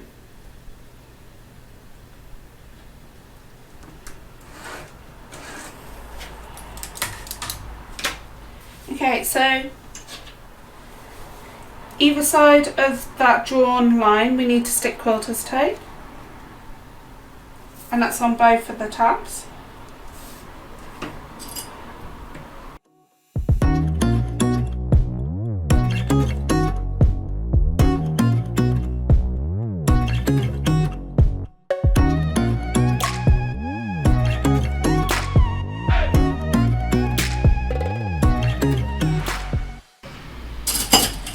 Need some wonder clips next. I'm just going to pop those to one side so we don't lose them. Okay, so we're going to peel off the backing tape off both of the sides on the one tab to start off with, and we're going to bring the 2 raw edges into the centre. Now you might need some clips to hold this into place.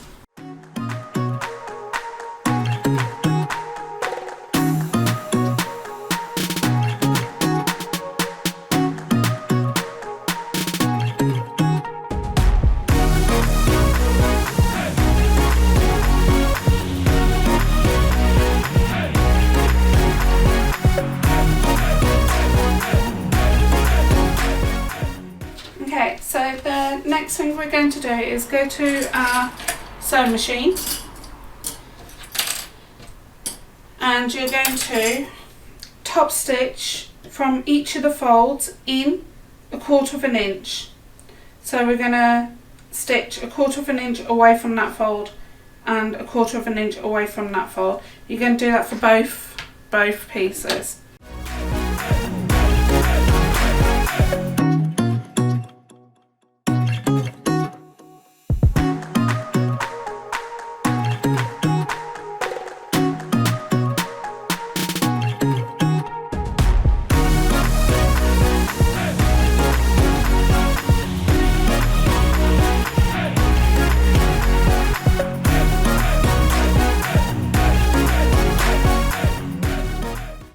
As you just saw, I basically did some chain stitching, so I did both pieces at the same time. So I'm just going to snip that bit there.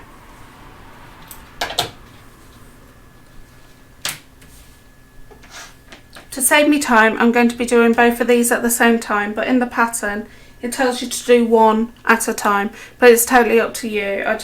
I'm saving time doing it this way. So we're going to get the D-rings and the tabs, and I'm going to lie those so the small edges line up to a measurement on my mat. I'm going to get the D-ring, and the loop side needs to be underneath the tab, and I'm going to feed that on to the 3-inch mark on my mat. I'm going to get some tape.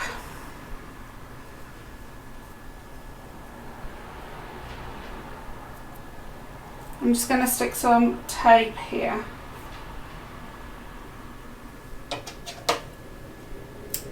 Still making sure that the D-ring is on the 3-inch mark. I'm going to peel off that backing tape and then hold the D-ring underneath. So I've got my fingers on the D-ring here. I'm going to flip that over and stick that into place. So my D-ring now is just after the 3-inch mark. I'm just going to pop a clip onto that and repeat the same process for this one.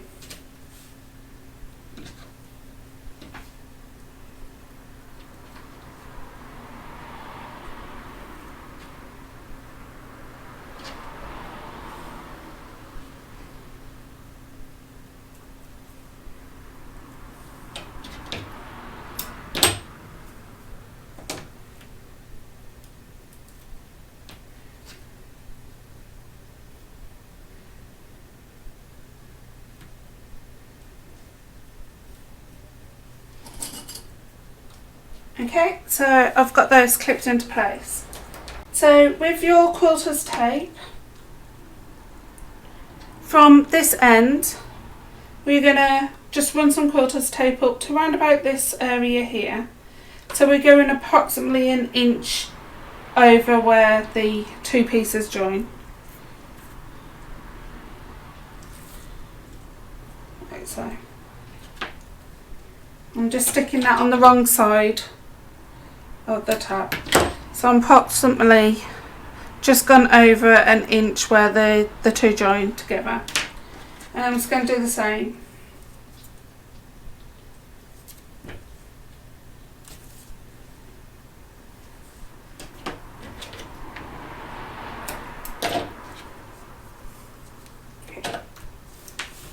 Okay, so I'm going to get the 2 side gussets. And what we need to do is find the centre top and the centre bottom of each pieces. I'm just going to fold the top bit.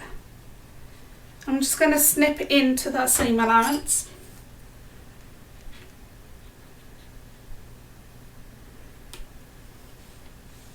I'm going to do the same for the bottom. And I'm going to do the same for this one as well.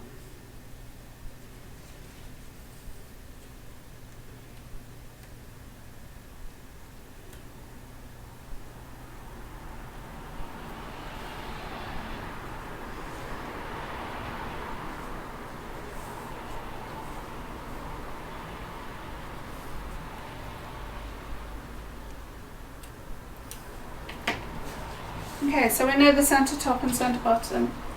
I'm going to put the centre top on a dominant line on my mat and the centre bottom on the dominant line of the mat. Let's move that up a bit. Okay, so I know this line here and here are my centre top and centre bottom.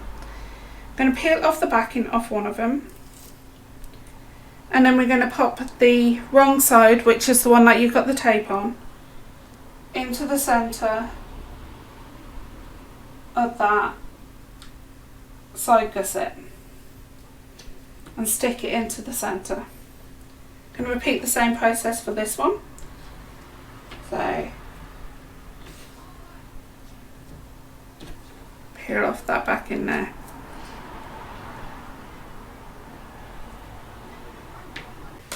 I'm going to remove these clips now on both of them.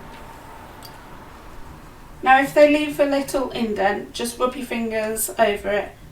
Those indents disappear.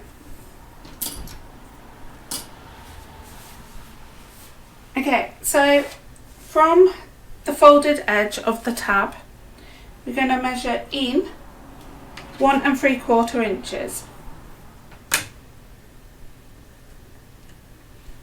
So that's there. Now because I've used PU, I'm just basically going to put 2 little marks. This does wash off, but this is so I know where I'm sewing to. Just going to repeat the same process for this one.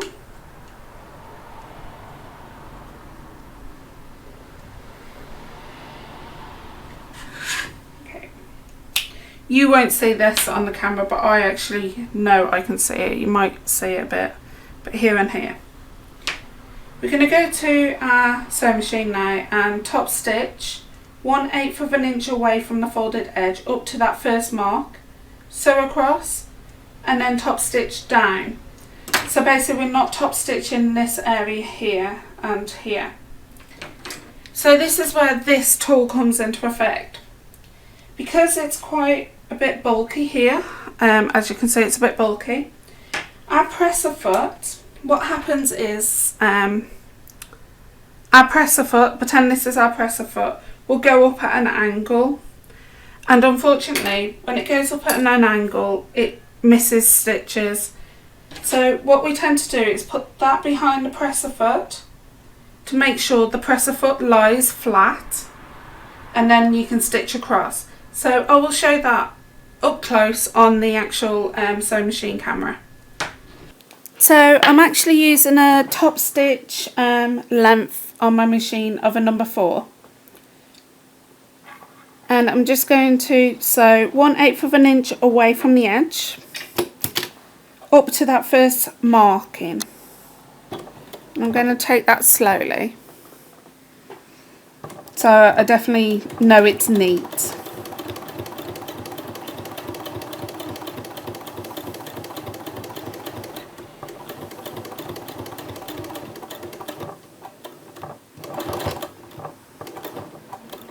Right, so I'm coming up to the first mark.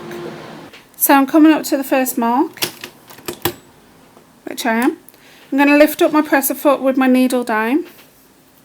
And if I just show you on the camera, the presser foot is going off at an angle here. So if I was to sew over this part now, I will find that these stitches will be jumping and they won't make the full length, the full stitch. So if I lift up my presser foot, this part here, where the gap is, I'm going to use the thicker side because as you can see there's a thick side and a thin side. I'm going to use the thicker side, and this side here where the gap is going to go in, so where the needle falls. I'm going to drop down my presser foot, and as you can see the presser foot is lying flat. I'm going to keep my fingers on the actual bulky seam made at the back. I'm just going to stitch forward until I come to the 1/8 mark, and that didn't jump any stitches. So I'm going to lift up my presser foot and pop it down and carry on stitching.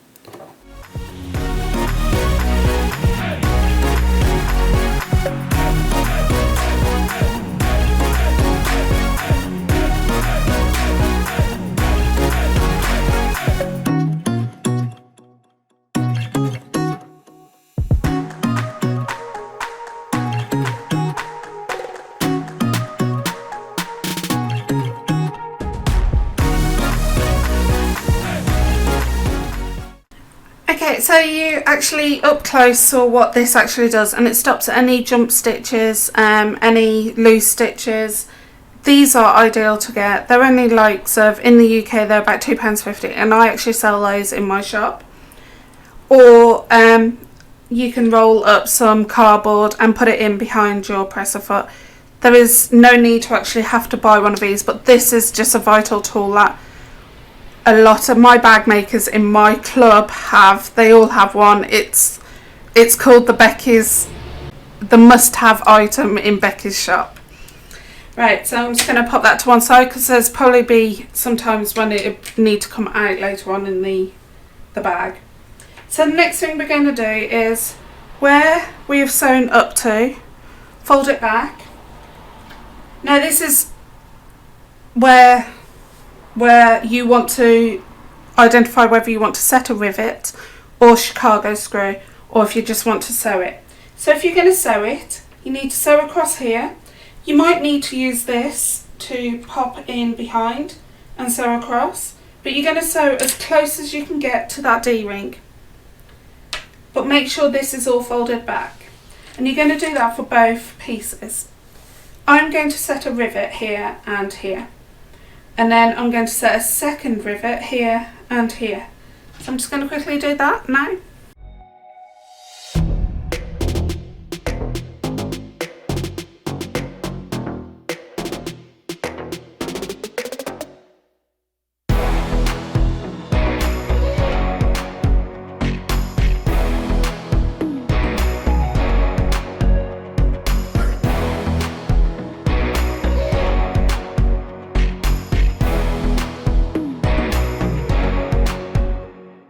Okay, so they're nice and set into place. As you can see, I moved that out of the way and set the rivet.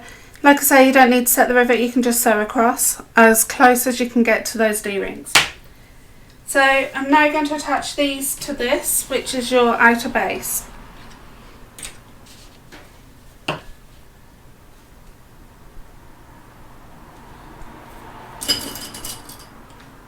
And I'm popping those right sides together on both ends.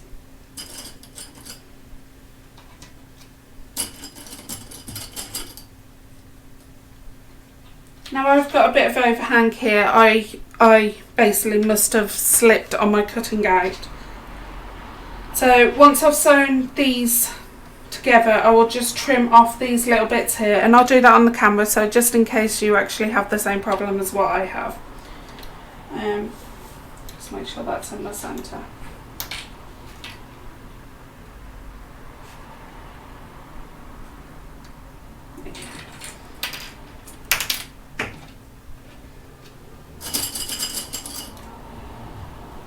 Right, so I'm going to sew 3/8 of an inch away from the sides, on both sides.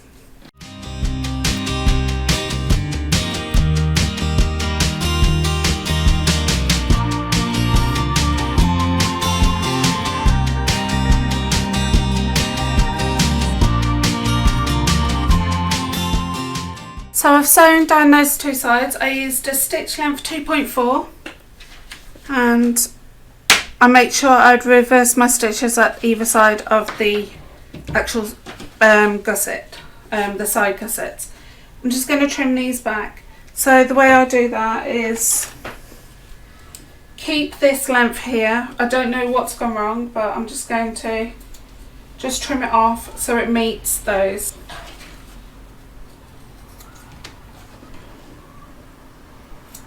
There you go. That's fine, it's only marginal, it's like 1/8. So we're going to, now if you've used woven fabric for your base, you can press this next bit and then top stitch, but I haven't used woven, I've used PU. So the way I do it is get my side gusset line on the table and the seam pointing this way. Get the base and lie that on top. Now I'm just going to really good finger press this, and then I just get one clip in place on the end.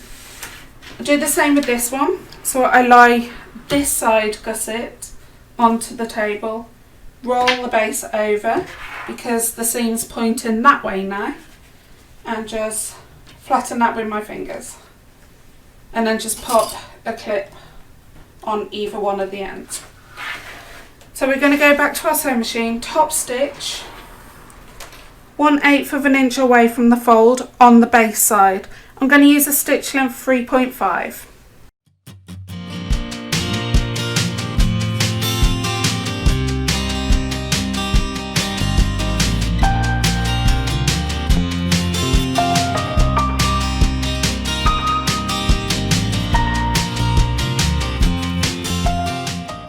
So I've now attached the side gussets to the base gusset.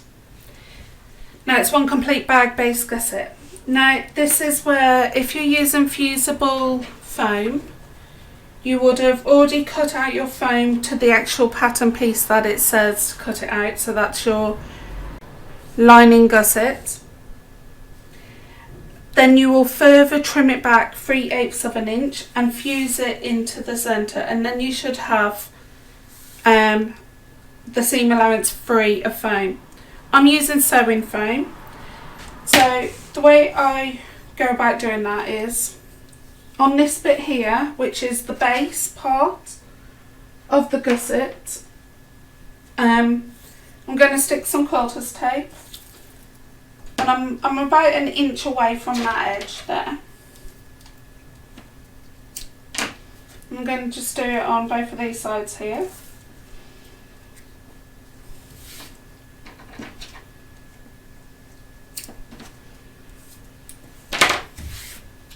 And peel off that backing tape. So we've got the foam. You're not going to see all of this on the camera, unfortunately, and I do apologise. You're going to flip this over and you're going to stick this in the centre of that foam. Now I start off in the centre and press out, so the base is stuck into place first. Okay. Then I'm just going to get some pins, and this fabric area here I'm just going to pop a few pins in to hold it into place. I'm going to lift up this tab part here and stick a pin in here.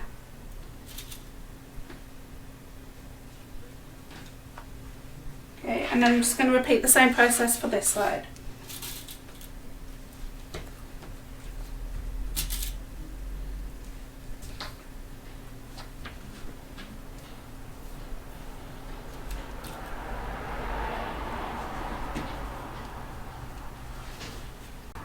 Okay, so now I've pinned this into place and stuck the base into place, we're going to baste stitch the foam to the actual gusset of the bag. So I'm going to baste stitch 1/4 of an inch away all the way around. So when it comes to this part here, we need to flip this over and baste stitch down that area of the fabric. We are not baste stitching anywhere on that part of the tab, and the same goes for this one. I'll show you.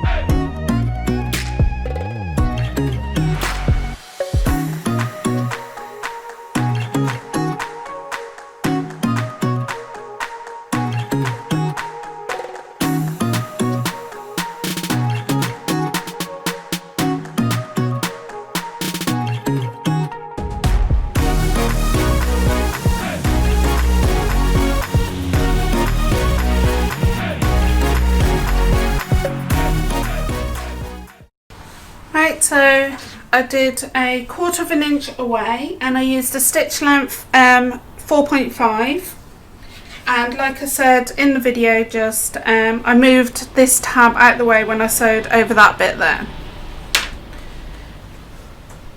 So we're going to get the bluntish pair of scissors, not your dressmaking scissors, and we're going to do exactly what we did with the main outer front and back panel. where we trim away the foam from the sewn edge, from the sewn line.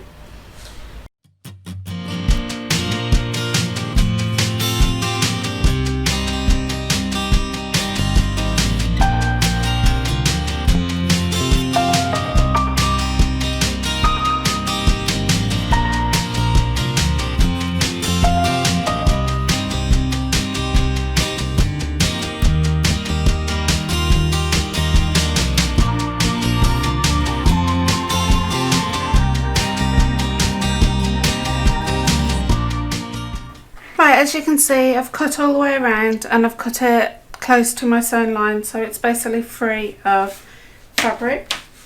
Now this next step is optional. You can add a second rivet here and here, just underneath this rivet.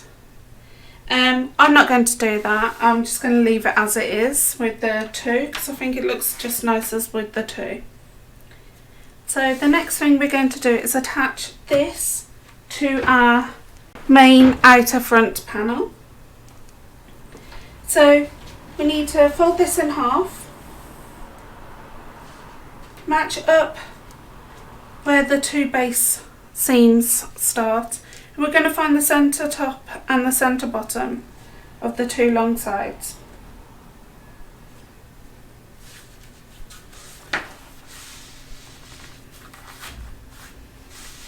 And then you're going to snip into the seam allowance.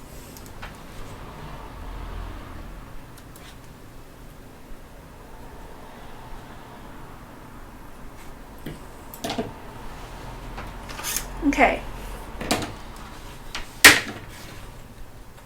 So with the outer front, we're going to just open up the side of the flap and bend that in. I'm just going to pop a clip here. So what that's doing is helping us keep this flap out the way for the sewn when we come to sew the gusset to the bag. I'm going to do the same for this one.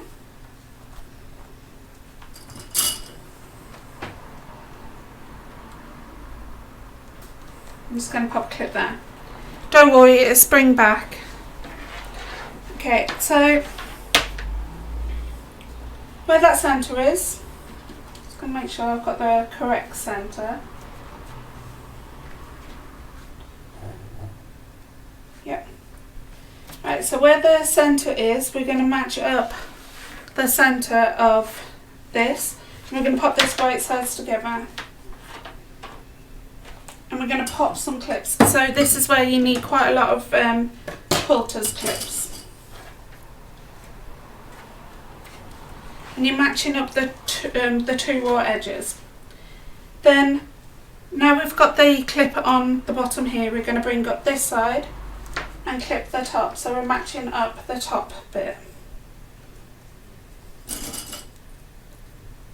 We're going to do the same with this side here as well.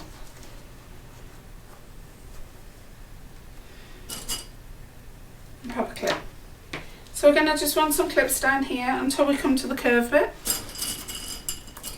matching up the two raw edges. So I'm going to stop round about where the base meets the side gusset. I'm going to do the same with this one here.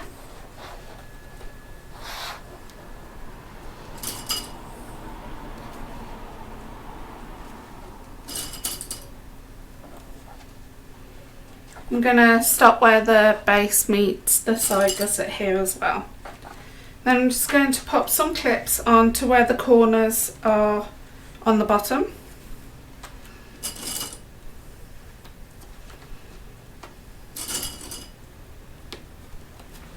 And I'm going to do it this side as well.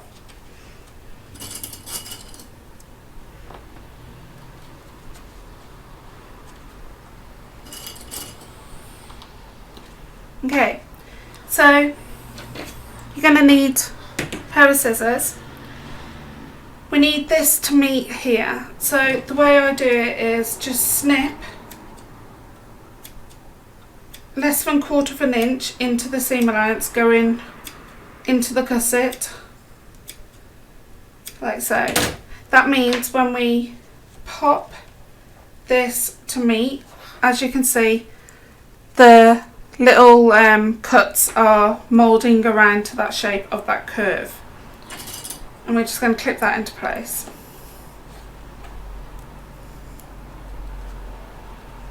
And you're going to meet the two raw edges. And I'm going to pop a few clips on that curve, on the two curves. So I'm going to repeat the same process again.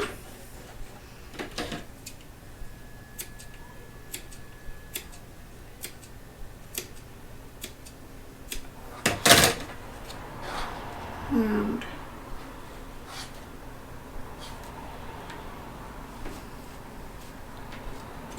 push that down so it meets the curve.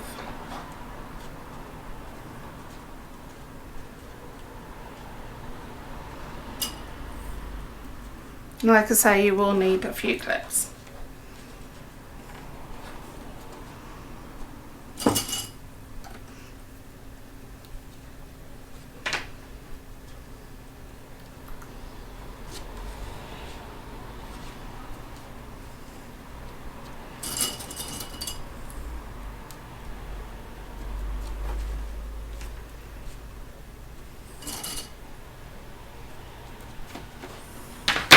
Okay, so we're now going to sew these two parts together.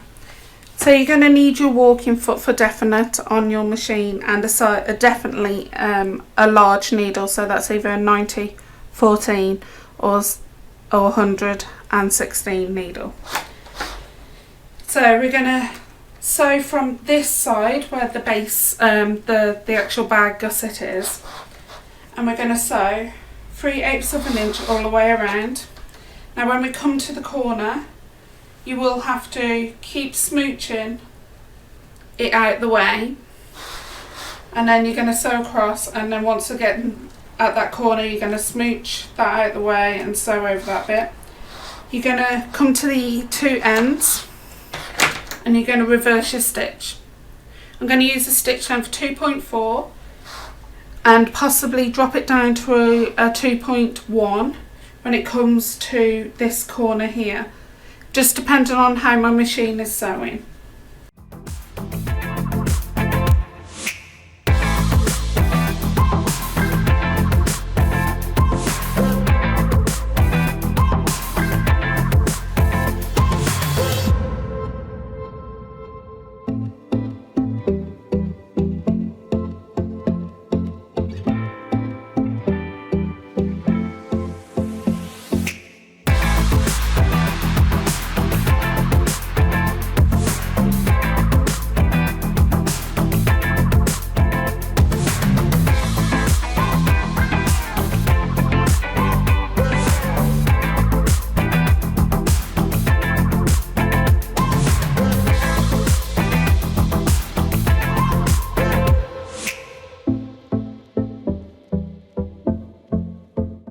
Right, okay, so that's sewn all the way around.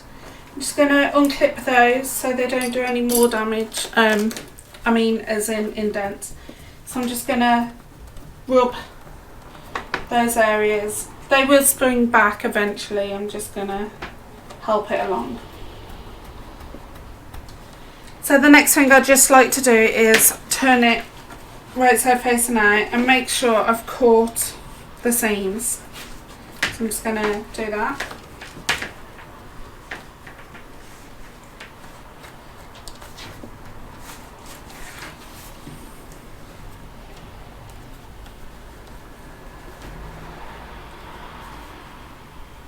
And that's perfect. Nice and neat.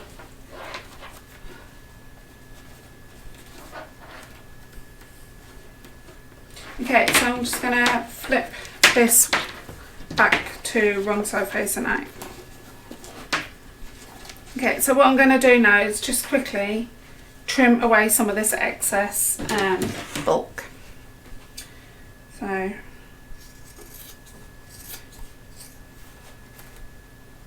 Basically trimming it back by half, all the way around. But one thing I am going to do is where that tab is on the bottom edge, I'm just going to flick off and then carry on the other side of that tab.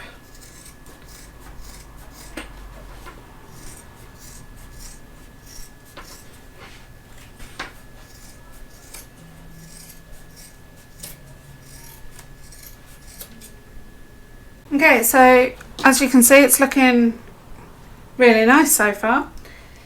Right, so there is some things that I didn't point out, is that I'm a bit of a perfectionist, and where this side base meets the side gusset meets the base on both the sides, I do try and aim for the two edges to be practically the same either side, and I'm hoping you understand where I'm coming from. I just like it equal amounts on each side. So by now you would have done your outer zip pocket on your back panel, and basically you would have closed up your zip pocket. I'm going to bring that zip pull into the centre, and we're going to find the centre top and centre bottom, which we should have already done anyway for when we made the implemented and put in the zip pocket. Okay, so exactly the same process as before. Right side to right side of the gusset, match up the two centres first and clip that into place. Then we're going to match up this and this part here,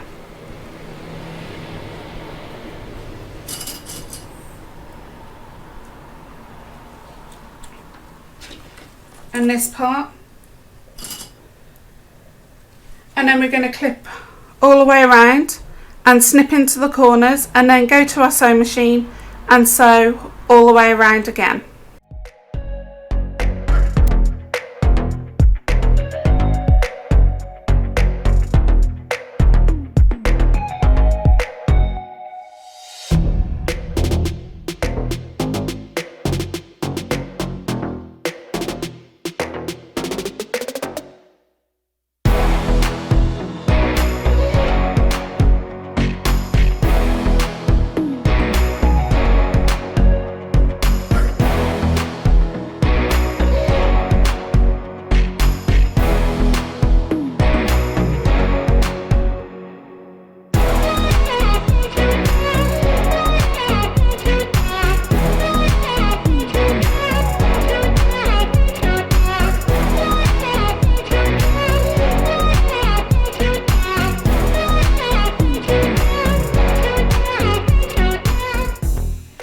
So I've gone ahead and sewn that on and trimmed this back.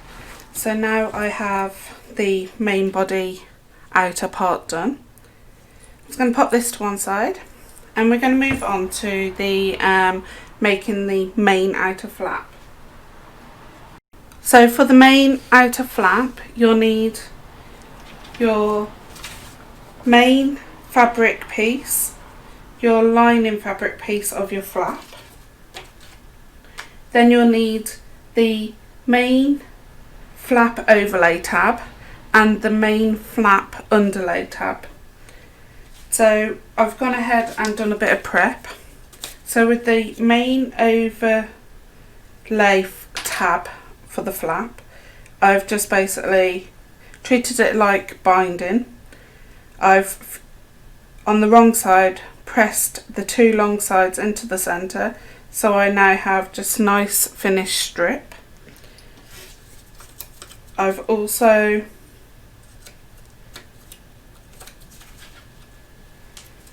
that's not interfaced either.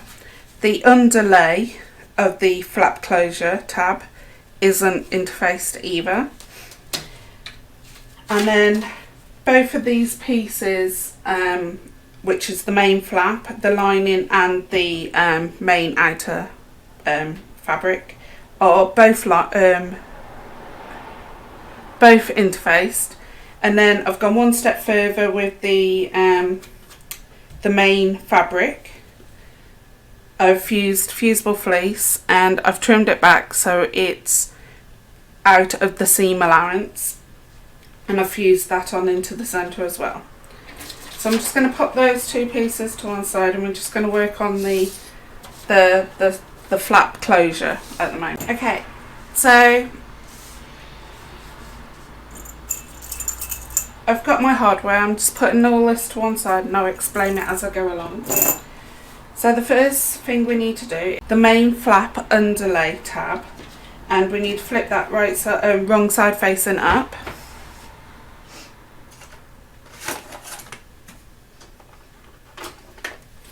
You're going to find the centre. So this is 2 inches wide. So we need to find the centre, which is half an inch, which is an inch.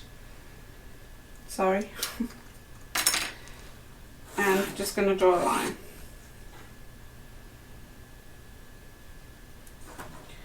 Now, if you've used woven fabric for this, my advice is to interface it and then just go to your iron rather than using quilter's tape for this next step.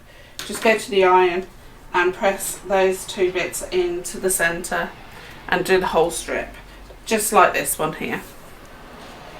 So as you guessed it, quilter's tape, top and bottom of the actual line. Oh, I hate when that happens. Let's get rid of that. Right. Back where we started. Okay, so I'm going to stick quilter's tape top and bottom.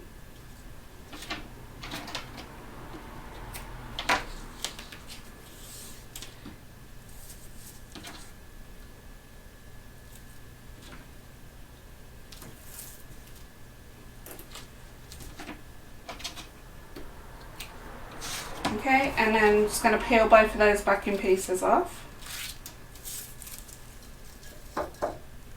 And then I'm going to fold this up to the centre and press down.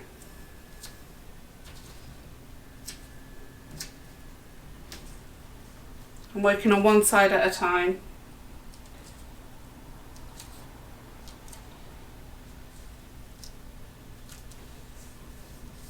And then flip that over and do the other side.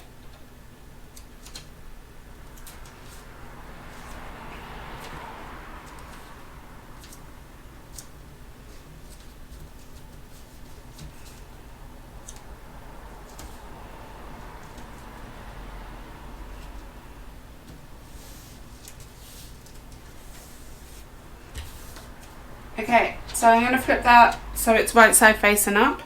I'm going to get this part here, which is your main flap overlay tab, and flip that over so it's wrong side, and we're just going to run quilter's tape where the 2 pieces join in the centre.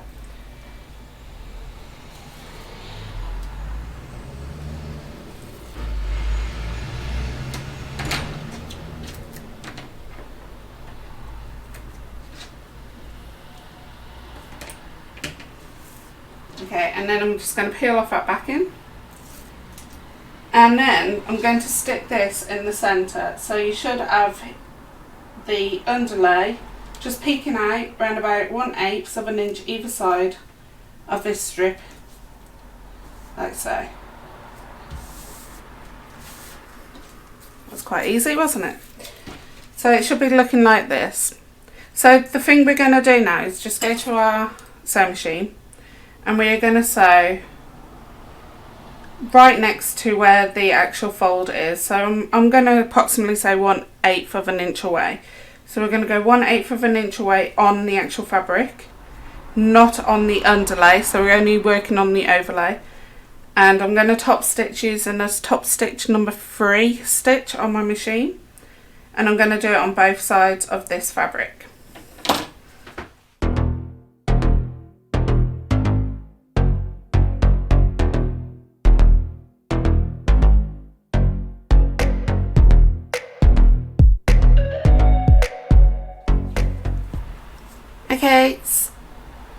Okay, so you can see that I've top stitched just on the fabric either side, and I'm approximately just under 1/8 of an inch away from those folded edge of that fabric.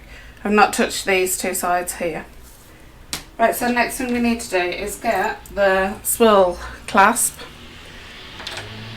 and we are going to measure 2 3/4 in. I'm just going to trim this back a bit because it's not giving me a straight edge. So I'm just going to cut 1/4 of an inch off on that.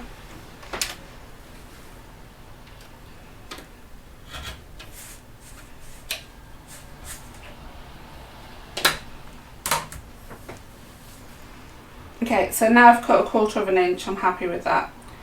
So we're going to get the swirl clasp, and we're going to have this wrong side facing up. I'm going to feed the swirl clasp so the hook is underneath, and we're going to go to around the 2 3/4.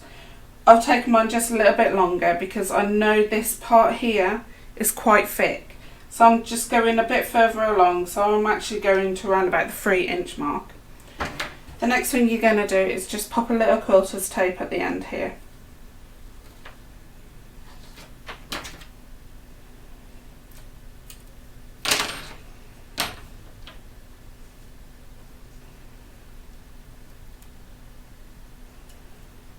Okay, and I'm just going to hold the clasp underneath and flick this up. And my fold is around about the 3-inch mark. Okay, that's because this metal bit here on the actual clasp, this bit here, is quite thick. So I've gone a bit further than what the actual pattern says.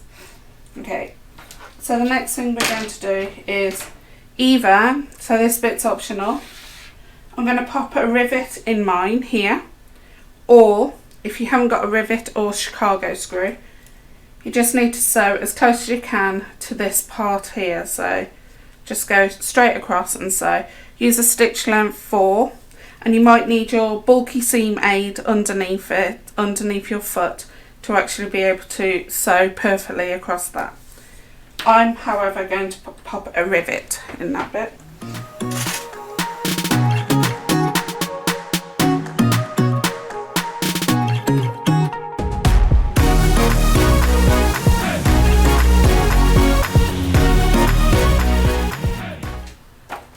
So the next thing we're going to do is flip this over, and we're going to stick quilters tape approximately from here to about 1/2 inch going over where this bit is. I'm going to do 2 strips of quilters tape.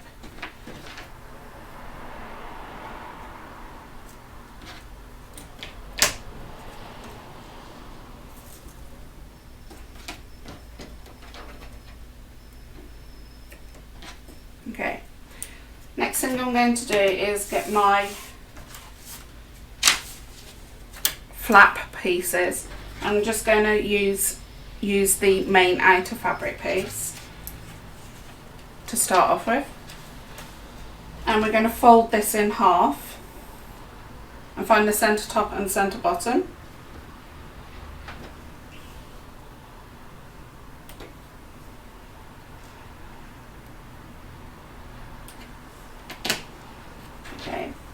And like normal, I'm just going to pop it on a dominant line on my cutting mat. So that's my centre top, and there's my centre bottom. Okay, and peel off this.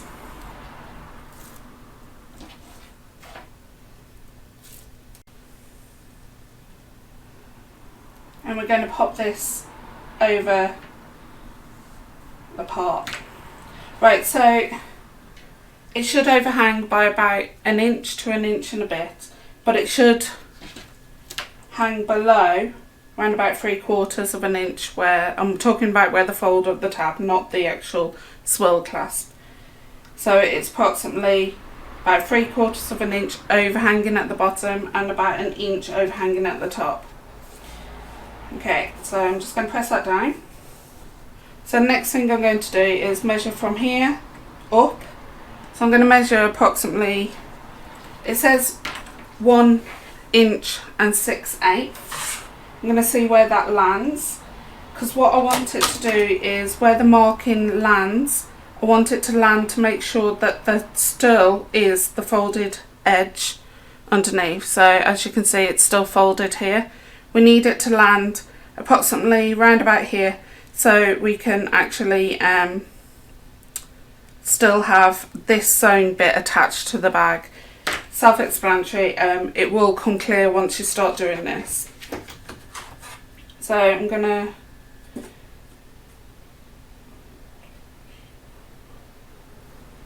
measure up.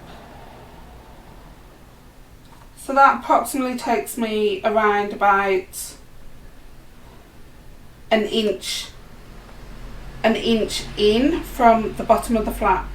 I'm going to take it a little bit step further. I'm going to go 1.25 inches from the bottom of the flap. Now I'm just going to get my pen and just draw a little line either side. So from this bottom edge of the flap, it's 1.25 inches up to those two lines that I've drawn. So we're going to go back to our sewing machine now and sew on the underlay part of this. So we're going to sew in the centre using a stitch length number 3 or 3.5 depending on your machine. You're going to sew down this bit to where you get that first mark, sew across, and then back up again on this side of that.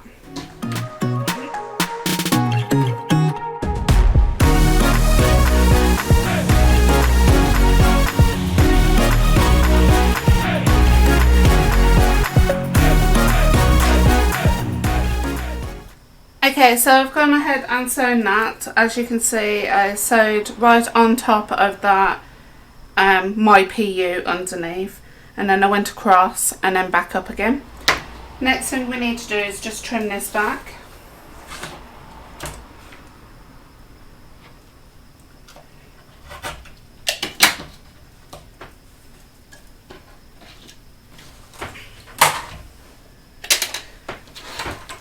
I want to go one step further and add another rivet, and where I'm going to add another rivet is above that stitch line here. So I'm going to go approximately here and add a second.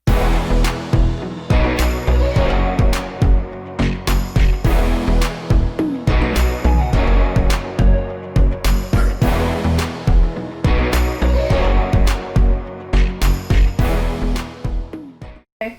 Now I've got 2 rivets on. I'm going to go one step further, and this is not in the pattern. I'm going to add my Handmade Metal Tag. Like I said, it's optional, you don't have to do this, but I'm going to just going to show you the process of adding one. So this tag, because of the colour of it, is going to get lost with the amount of stuff that is happening in the actual fabric.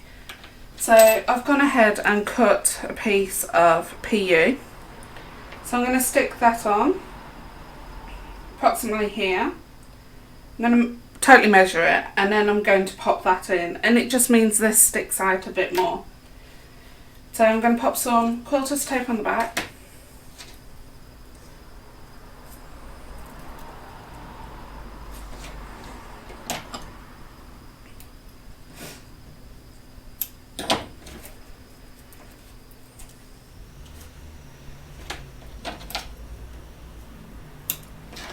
So I've peeled off the backing. I'm going to measure 1.5 inches on here, on this side. I'm just going to move that up a bit. And then I'm going to measure 1.25 inches up. Yep. And I'm just going to stick that down. Okay. Going to go to my sewing machine and just stitch 1/8 of an inch all the way around. Reversing my stitch, I'm going to use a stitch length 3.5. Okay, as you can see, I've stitched that into place. I'm just going to eyeball this in the centre, which is the washer of the Handmade tag. Get my marking tool, make sure it's straight, and then I'm just going to get my pen and run 2 marks where those 2 slits are. I'm going to get the quick on pick, and I'm going to do this very carefully, and I'm only going to cut as much as I need to, and that's as big as those slits. Okay, that's 1. Okay, that's 2. I'm going to get the Handmade tag, make sure it's the right side facing up, the right end's right, the right way. Poke those 2 prongs through to those 2 holes.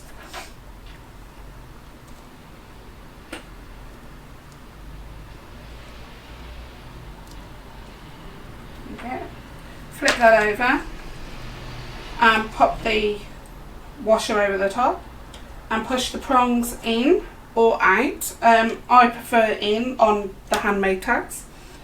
Then I'm just going to cover up this to stop it from ripping the lining fabric. I just get some gaffer tape or some electrical tape, totally.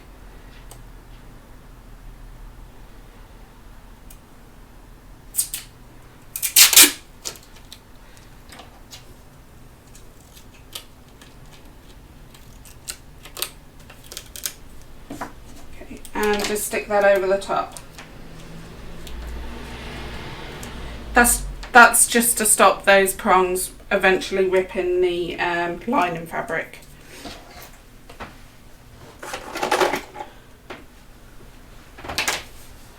Okay, so you're going to flip that over and you're going to get your lining fabric.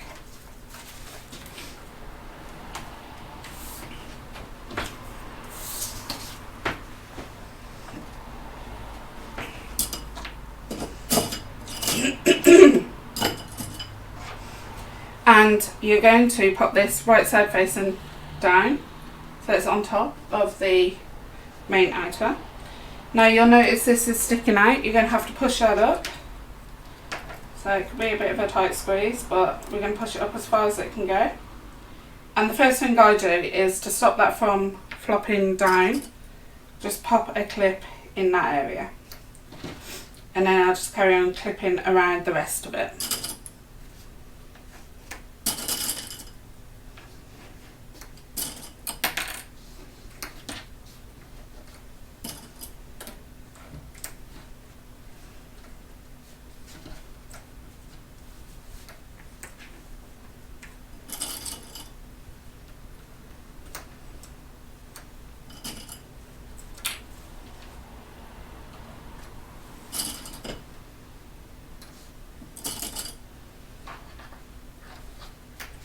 Okay, so you're going to go to your sewing machine using the stitch length 2.4 and make sure you reverse your stitches at the start and at the end. You're going to sew from here or this side depending on which way you want to work. You're going to sew all the way around these 3 sides, but we're not going to sew this side, and that's using the stitch length 2.4 on your machine.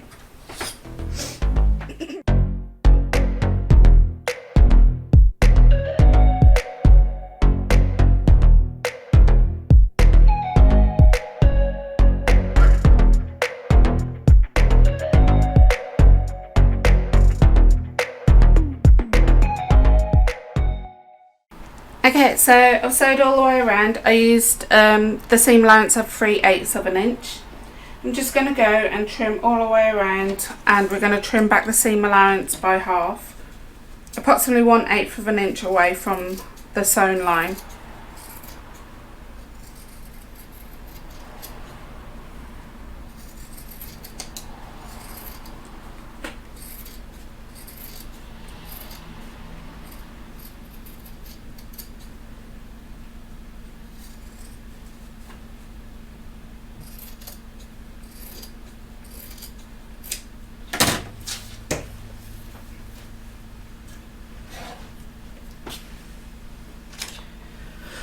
You're going to turn this right side facing out, so that large turning gap at the top, we're going to turn it right side facing out, and we're going to poke out those two corners.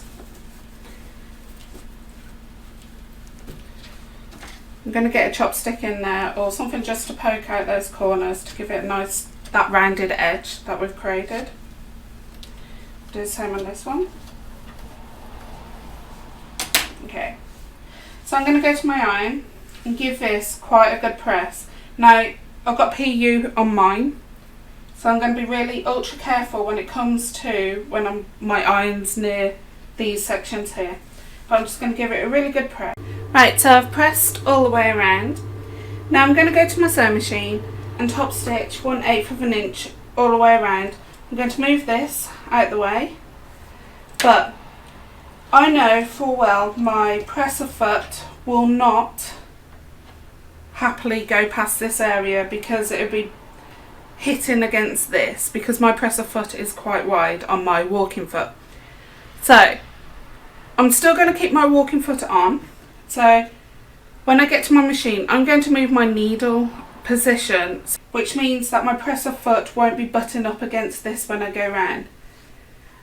Now if you can't move your needle position, my advice is to put your zipper foot on and stitch all the way around. Or you might just have a walking foot that will get past this section here. So when you get past, when you are sewing, just move this out the way. I'm going to use a stitch length 3.5, and yeah, I'll show you on my sewing machine what I do.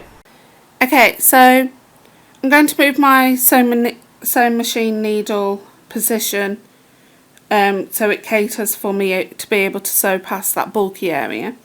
So to do that, I'm just moving it towards this way, towards you on the camera. So I'll just click that all the way over. And now I'm just going to sew 1/8 of an inch away from the edge. Now I can't use my guides on here, so I'm just going to eyeball it. And I'm making sure my stitch length is a 3 or 3.5. I'm going for 3.3 on my machine. I'm just going to go nice and slow because I've got no guide on my machine at the moment because I've moved my needle position.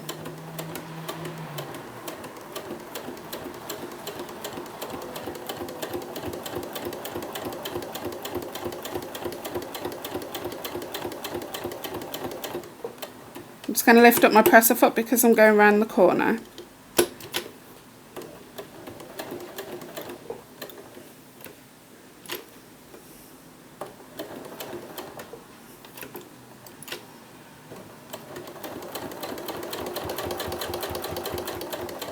Right, so I'm going to get the tab part and flick that over, and as you can see now I've got quite a wide berth from where the side of the foot will meet this. Before, if I hadn't done it, the foot would have been totally pressing up against the tab, which means it would have struggled and not kept an even stitch.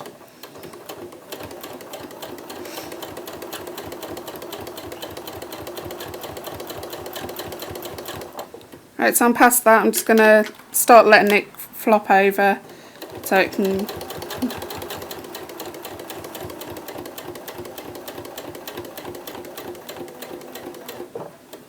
pop my needle down, lift up my presser foot a bit so I can go perfectly neat around that corner, or neat-ish, shall I add.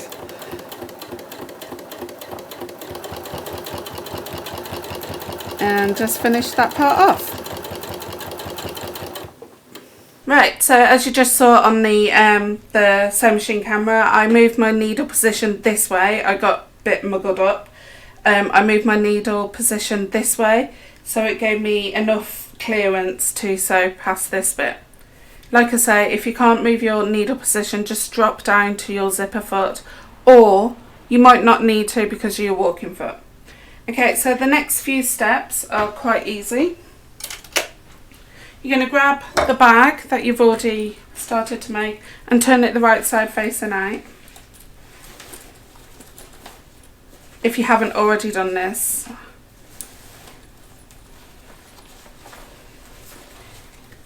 I like to go, just so I know it's stitched perfectly, I just like to poke out the corners and just double check, because there's no going back after this.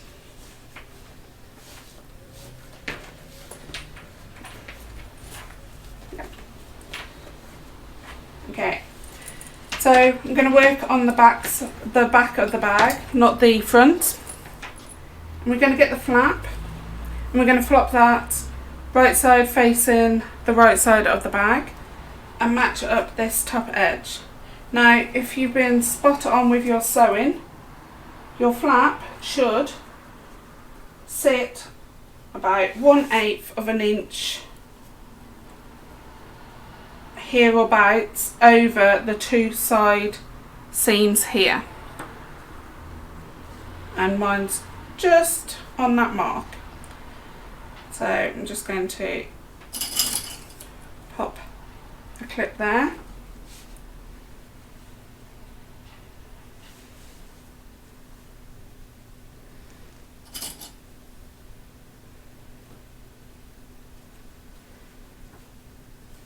Pop a clip on the other side. So the centre top of that back panel should be in line of the tab here. So that's when you know you're spot on. And then you're just going to clip across the top here.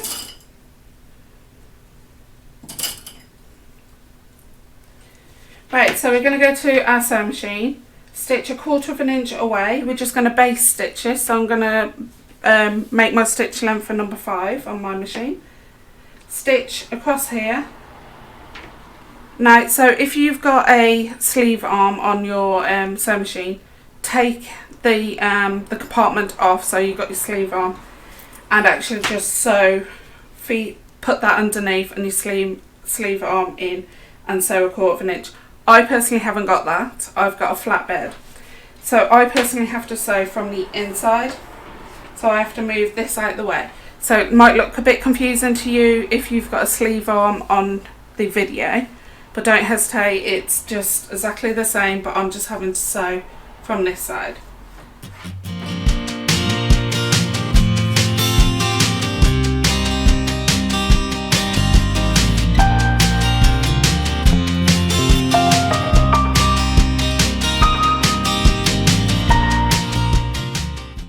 Right, as you can see, the flap is on, and you can see it's actually starting to come together.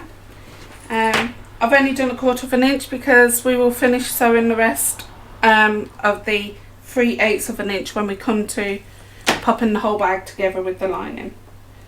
So as you can see, that's perfectly centered, and you can start seeing the shape of the bag coming together. We're going to pop this to one side, and we're going to move over to the next video, which is to make the lining and finishing off the bag. Well, I hope you enjoyed that first video. I'll be back with a second video later on today. See you all soon. Bye.